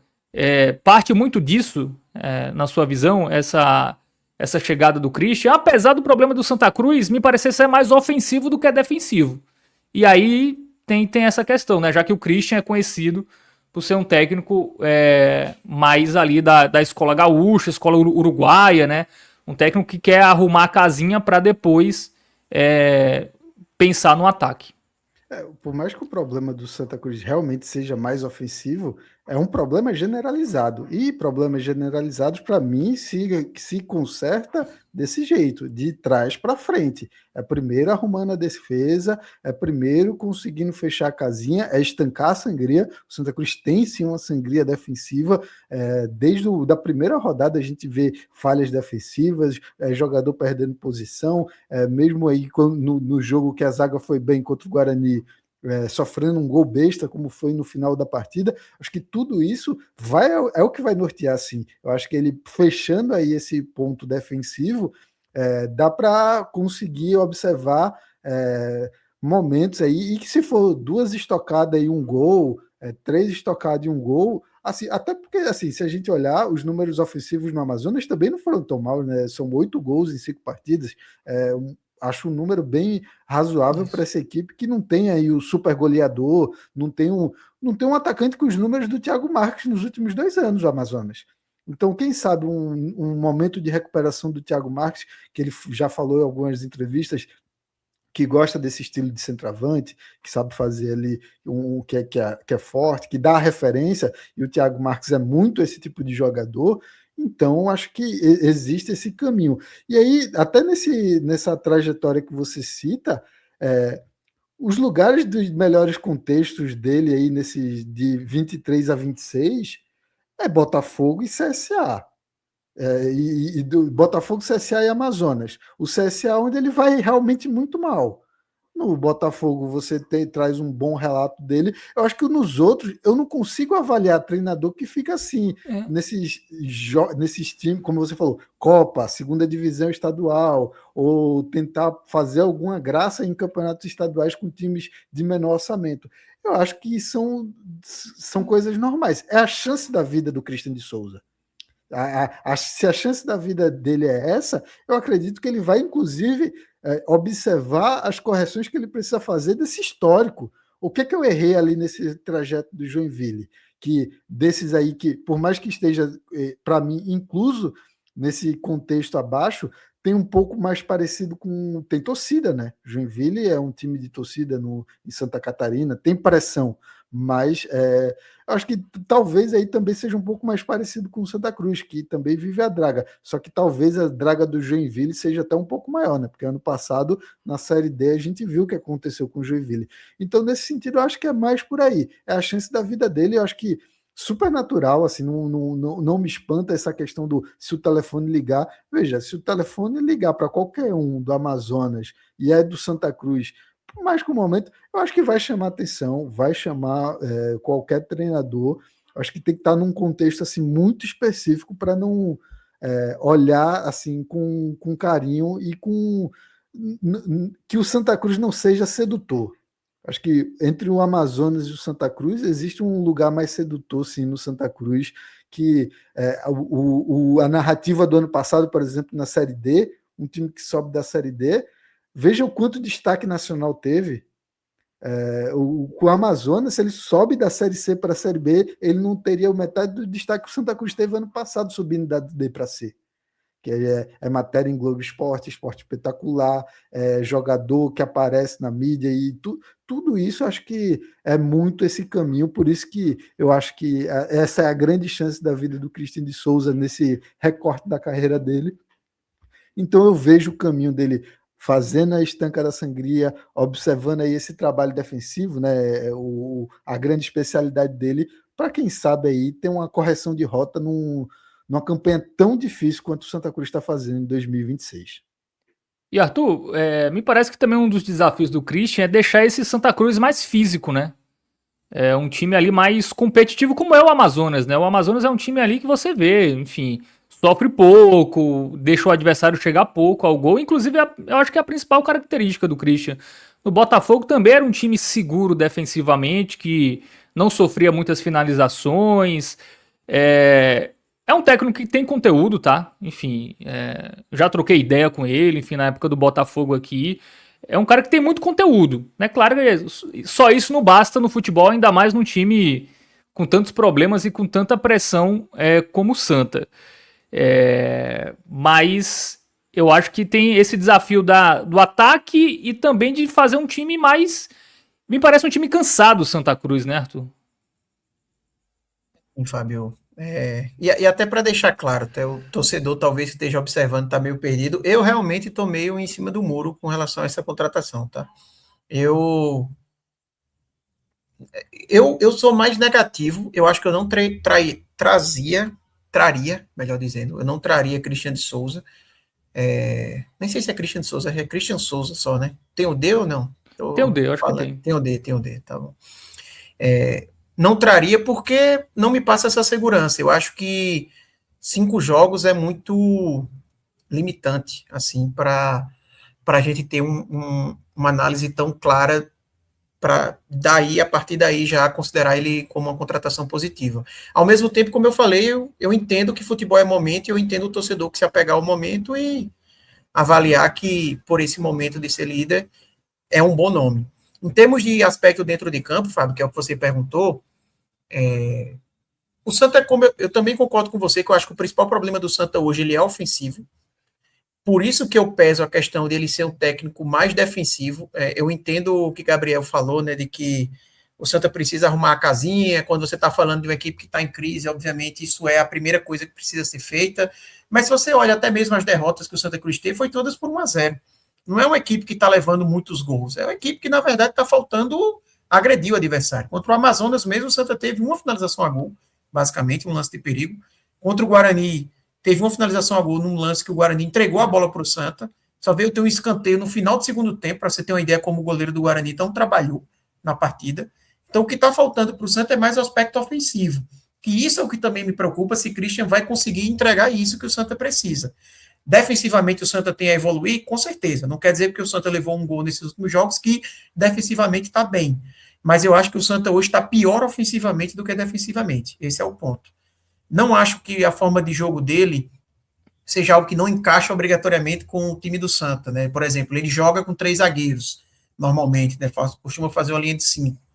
Eu acho que o Santa tem zagueiros que podem jogar numa linha de 3 zagueiros, de fato, né? Você pode voltar um William Alves para ser o zagueiro da sobra na titularidade, aí você tem o Eurico e o Odson Miranda, que tem um pouco mais de velocidade, já que você não tem tantos volantes que funcionam, né? Você utilizar só um volante, talvez, você ganhar o apoio dos alas, já que o Santa Cruz tem principalmente na esquerda um Alex Juan, que pode ser um ala que apareça mais no jogo ofensivamente, já que o Santa vem forçando muito o jogo pela lateral, né? O meio campo do Santa Cruz não vem funcionando tanto. Eu acho que pode funcionar, tá? Não é esse o ponto. O que mais me pega assim, em relação a Christian é os trabalhos recentes, tirando esse recorte do Amazonas, de não passar tanta sustentação assim. Vamos torcer, como eu falei, a missão do Santa Cruz para mim nessa competição não é tão alta. Eu espero que ele faça o que fez no Amazonas, só que tendo muito mais jogos no Santa. Se ele conseguir isso, para mim tá bom. A torcida vai ser essa. E uma curiosidade, né, Fábio, que a gente estava até falando aqui no off, Christian de Souza começou basicamente assim sua carreira como técnico enfrentando o Santa Cruz, dá para a gente dizer, né? Ele era técnico do sub-20 do Ceará, e aí o Ceará, quando enfrenta o Santa na Copa do Nordeste de 2016, que o Santa foi campeão, né? 10 anos atrás, o técnico do Ceará naquele momento era Lisca. Lisca é demitido e Christian, ele é escolhido ali para subir do sub-20 para comandar interinamente o Ceará, e ele comanda o Ceará naquelas 2 partidas que o Santa elimina o Ceará na Copa do Nordeste, 2-1 no Arruda, com 2 gols de Keno, e 1-0 no Castelão, com o gol de Walisson. Então, fica aí essa curiosidade desse confronto que já existiu do Santa Cruz com o Christian de Souza. Dali ele sai, tem o trabalho no Paraná, né, como você comenta. Eu acho que antes do Paraná ele treina o Águia, algum time ali do norte do país. Eu acho que é o Água Santa, não, que ele treina. Deixa eu ver aqui. Eu lembro dele treinar um time do norte, aí depois ele vai pro Paraná, e aí ele segue a carreira dele. Enfim, vamos torcer. Eu acho que assim, futebol é momento. Normalmente a gente usa mais isso para jogador do que para treinador, porque jogador, obviamente, ali é muito confiança e tal. Então, o treinador de um trabalho para outro muda tudo, porque muda a configuração, muda elenco. Então, às vezes, o momento ali, treinador não é algo que pega tanto. Mas, assim, é a mesma competição, enfrentou o Santa Cruz, então deve ter um certo conhecimento do elenco do Santa, né? Enfrentou há pouco tempo, deve ter estudado. Você mesmo falou que é um cara estudioso. Espero que ele tenha sucesso aí, o Santa Cruz precisa disso. Eu entendo os 2 lados da análise, né? Eu entendo o torcedor que se anima por ser o líder, no final é uma realidade, mas eu entendo completamente também o torcedor que se preocupa diante do histórico. Eu não consigo ser o cara que está muito animado, nem o cara que eu já vi também, talvez você não tenha visto, mas no Twitter está mais dividido o sentimento da torcida. Tem uma galera que já chegou a dizer, caímos, agora já era, tal. Eu não vou por esse caminho, porque aí também não acho que o Santa trouxe um técnico que não tem nenhuma valência para eu falar isso, tá? Mas vamos ver. Eu só tenho receio, e aí que o torcedor não me entenda mal e que isso no final fique só como receio. Mas eu só tenho receio de ser um movimento parecido com o que o Santa Cruz fez em 2008, na primeira Série C que o Santa Cruz disputou, que o Santa Cruz contratou Bagé, do Icasa, que era um técnico que era líder do grupo do Santa. No Icasa, o Santa olhou e disse, é o líder do grupo, vou trazer.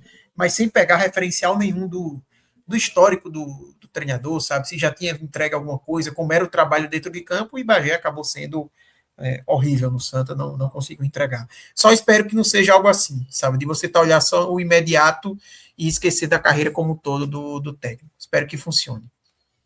Eu acho que tem um atenuante em relação a essa sequência de trabalhos, né, que ele teve de curto prazo.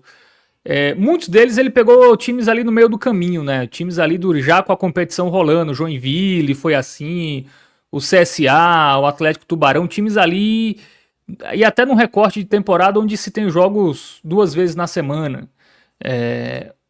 O Christian me parece que é um técnico de muito mais conteúdo do que motivacional, né? Aquele cara, vamos galera, vamos agora, assim, não me parece isso. É um cara muito mais do trabalho, da tática, enfim, não é aquele técnico que vai só no motivacional fazer o time ter aquele impacto. Não é o Lisca, por exemplo, que tem um impacto imediato muito, muito rápido nos jogadores, até desgasta muito rápido também. Né, mas é um técnico que chega ali, ele dá uma mudança rapidamente na forma dos caras correrem, enfim. Ele consegue ter essa capacidade, né, a curto prazo. O Christian me parece mais um técnico de médio e longo prazo, que ele não consegue ter nos clubes. Eu acho que é um cara muito mais de conteúdo tático do que exatamente um técnico ali que vai fazer as coisas funcionarem do dia para a noite. Enfim, o Santa Cruz tem semanas livres, né? Então eu acho que isso pode ajudar. Não é um time que está jogando quarta e domingo, mas se você pegar os bons trabalhos dele, o Manauara, ele pega o Manauara de pré-temporada. O São Luís, ele faz pré-temporada no segundo semestre para Copa Gaúcha. No Botafogo, ele tá na pré-temporada, o time começa bem. O Serra Branca, ele começa até bem. Eu acho que a única derrota foi contra o 13. Eu acho que foi mais também uma questão de bastidor e da questão dele ter inclinado ir pro 13. A diretoria do Serra Branca não gostou muito. Tanto que quem fica no Serra Branca, Arthur, quando ele sai, é o auxiliar, que inclusive está com ele hoje no Santa, o Roberto Mastro, que leva o Serra Branca à semifinal do Paraibano e a vaga em Copa do Brasil e Série D. Então o trabalho do Serra Branca, assim, tem dedo dele. Porque quem fica lá é o auxiliar e ele foi o treinador da pré-temporada. Então, eu acho que dá para dizer que foram bons trabalhos.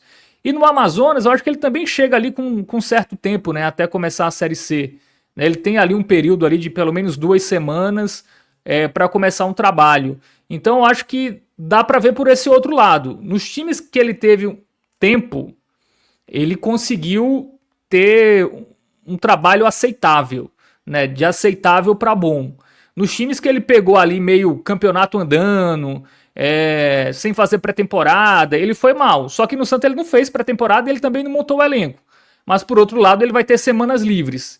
E aí, vamos ver o que vai pesar mais. Se ele vai ter a capacidade de, nessas semanas livres, se adaptar muito rápido, né? E já dar uma nova cara ao time, pelo menos essa cara mais competitiva, né? Essa questão física, um time que briga mais, que seja mais seguro defensivamente, que sofra menos, e aí a questão ofensiva eu acho que vai ser muito de jogar por contexto. Inclusive tem uma entrevista para a torcida do Santa, né? Tem um canal chamado Contra Movimento, que é de uma colega aqui de João Pessoa, jornalista, Elisa Marinho, que é um podcast sobre tática. E tem uma entrevista recente, tá? Do mês de março com o Christian de Souza. E ele fala muito de contexto, assim. Ele é muito do contexto, do que ele tem no elenco e do adversário.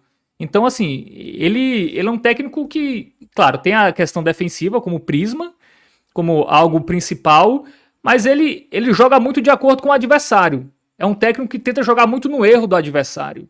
E a Série C possibilita, né? As semanas entre um jogo e outro, dá para você planejar um jogo focando no adversário. Né? E eu acho que muito dessa boa campanha do Amazonas é por isso. Né? Ele até teve também Copa Sul-Sudeste, né? Copa Sul-Sudeste não, Copa Norte, né? Nesse início, que o Amazonas até ia com time reserva, mas ele teve ali um tempo ali com o time para colocar a cara dele e fazer funcionar dentro de campo. Enfim, é um técnico que no Botafogo ele deixou uma boa impressão. Como eu disse, foi demitido por uma questão de discordar de decisões da diretoria. Mas, claro, esse recorte de vários times em pouco tempo também é uma preocupação. Mas eu acho que se você analisar caso a caso, você vai ver que na média, onde ele tem um certo tempo para trabalhar, onde você pega jogos ali intercalados entre uma semana, ou ele pegando times em pré-temporada, ele conseguiu mostrar algo positivo. Né? Vamos ver se essas semanas livres de Série C, entre um jogo e outro, vai ser o suficiente para ele melhorar esse Santa Cruz, Arthur. É isso. Eu falei no off, né? Eu disse, Gabriel, né, que acabou tendo que sair aqui, deixou a gente na reta final, eu disse, Gabriel, o Fábio vai ser a pílula azul aí que o torcedor do Santa está precisando. Vai trazer visões positivas. Porque, assim, hoje também no Twitter, principalmente, eu acho que a abordagem no Twitter estava pior, porque eu acho que o Twitter é uma rede social que você consegue mais facilmente encontrar a opinião de outros torcedores, né? E aí pintou muita opinião de torcedor do Joinville, e assim, muito ruins as opiniões de torcedores do Joinville, algumas outras opiniões de pessoas do Sul, né, que acompanharam um pouco mais o trabalho dele, também falando muito mal. Realmente é o torcedor do Botafogo que vai ter as referências mais positivas. Do CSA também as referências não são boas por causa do começo ruim na Série C. É esperar, né? Assim, torcer mesmo para que pese aí esse momento agora no Amazonas e que, como você falou, tendo tempo, ele consiga emplacar o trabalho. Eu acho, Fábio, que em termos de... eu acho que é meio 880, tá? Assim, o Christian, se você pegar, ou é trabalhos muito ruins, ou é trabalhos que ele... Assim, Manauara, assim, os recortes são curtos, mas Manauara, ele foi campeão amazonense. São Luís, ele foi campeão da Copa Gaúcha. Botafogo, ele tava... Ele tinha uma derrota em 11 jogos. Ele só tinha uma derrota em 11 jogos. No CSA, aí já foi campeão da Copa Lagoas, até começa bem, mas depois vai mal. Copa Lagoas aí também, vamos lá, pegando só Murici, Penedense, assim, só não tem o Asa, não tem o CRB, essas equipes normalmente não estavam jogando porque estão focando no alagoano que ainda estava vivo, né? Mas é meio isso, ou ele tem bons trabalhos, como Manauara, São Luís e Botafogo, e esse Amazonas, ou ele tem trabalhos muito ruins, né? Não tem muito meio termo, assim. Ou ele consegue... que não passa segurança, né? Eu acho que o que vai pesar exatamente. muito para ele, como ele é um técnico sem tanto lastro, por mais que venha como líder, vai pesar muito as primeiras rodadas. Ele é um cara que vai precisar dar essa resposta rápida. E a resposta rápida que eu digo é em resultado mesmo. Assim, se ele, o Santa Cruz tem agora o Inter de Limeira, que não é um jogo tão acessível, a Inter de Limeira vem reagindo, é fora de casa, mas depois, salvo engano, é Santa Cruz e Volta Redonda no Arruda. No Arruda. Deve ser na Arena, provavelmente. Né? O Santa não tem como jogar no Arruda. É um confronto direto, assim, nessa disputa de quem está na segunda página da tabela. O Santa não pode vacilar nesse jogo. Então, se ele, porventura, vamos supor que, beleza, o jogo do Inter de Limeira, até porque ele está chegando agora, a gente vai dar de desconto. Se ele não vence essa partida contra o Volta Redonda, assim, caos instaurado já. Tá? Então, vai precisar dar uma resposta rápida para até ter essa confiança da torcida. É isso. Vamos ver aí próximos passos. Torcedor do Santa Cruz que está assistindo aqui essa parte, seja um recorte, que provavelmente aqui a gente vai pegar essa parte do técnico, transformar no recorte, dê aí sua opinião. Eu acho que o debate nesse técnico aqui, ele é super vivo e válido, e existem os dois lados da moeda, de fato, que podem ser feitas, que podem ser considerados na análise, né, qualquer um dos lados aí dessa análise. E se você está vendo aqui também o corte completo, né, deixa um comentário aí também, se você está vendo o vídeo completo, o que é que achou. A gente tentou hoje, né, Fábio, falar um pouquinho mais de cada um dos times, né, eu vi comentários aí das outras vezes que, nem falou de time tal, então a gente trouxe até aquele recorte inicial ali de todas as partidas para tentar pincelar um pouco o momento que cada um está vivendo, falar um pouco de tabela, o que é que cada um pode acabar reagindo. E até uma notícia aqui de última hora, tá, Fábio? O Itabaiana também anunciou seu novo técnico, Marcelo Chamusca. Itabaiana que demitiu o Gilson Kleina, né? Na segunda-feira, já anunciou aí Marcelo Chamusca como novo técnico. O Chamusca que estava no ABC no começo de ano, não fez um começo de ano tão bom lá, por mais que em determinado momento o ABC tinha ido bem ali no Potiguar, mas depois acabou degringolando, perdeu o campeonato estadual, trocou de técnico, o ABC está bem agora, né, na Série D com o Vaguinho Dias, mas Marcelo Chamusca saiu e está assumindo aí o Itabaiana. Muito bem, então é isso. Missão cumprida aqui no Raio X, né? Também falamos aí das trocas de treinadores do Botafogo, também destacamos aí a do Santa Cruz com o Christian de Souza. Quem tá por aí, deixa aquele joinha, se inscreve no canal, compartilha esse conteúdo, tá? Você, torcedor, joga aí nos grupos de WhatsApp. Certamente não tem um Raio X da Série C como o nosso, tá? Inclusive, eu nem sei se tem conteúdos assim sobre a Série C de forma tão aprofundada, então espalha aí, torcedores. Quase 2 horas analisando assim, eu me arrisco a dizer que não tem não, viu, Fábio? Então, se você aí está participando da Série C, chama aquele amigo, divulga aí no grupo da galera, dê sua opinião, como eu falo, porque tem muitos clubes que a gente não acompanha tão de perto, então os comentários dão um termômetro muito interessante, né, de como está a torcida, como é que está o sentimento ali da equipe, às vezes o técnico está numa pressão que a gente de longe não percebe tanto, enfim, é sempre importante isso para a gente também. É isso, valeu Arthur Silva, Gabriel Itajá, que também esteve por aqui, né, teve que sair um pouco antes, né, tinha um compromisso, mas esteve aqui em quase todo o programa, e Gabriel Costa na direção e trabalhos técnicos. Valeu, galera, tamo junto e até a próxima.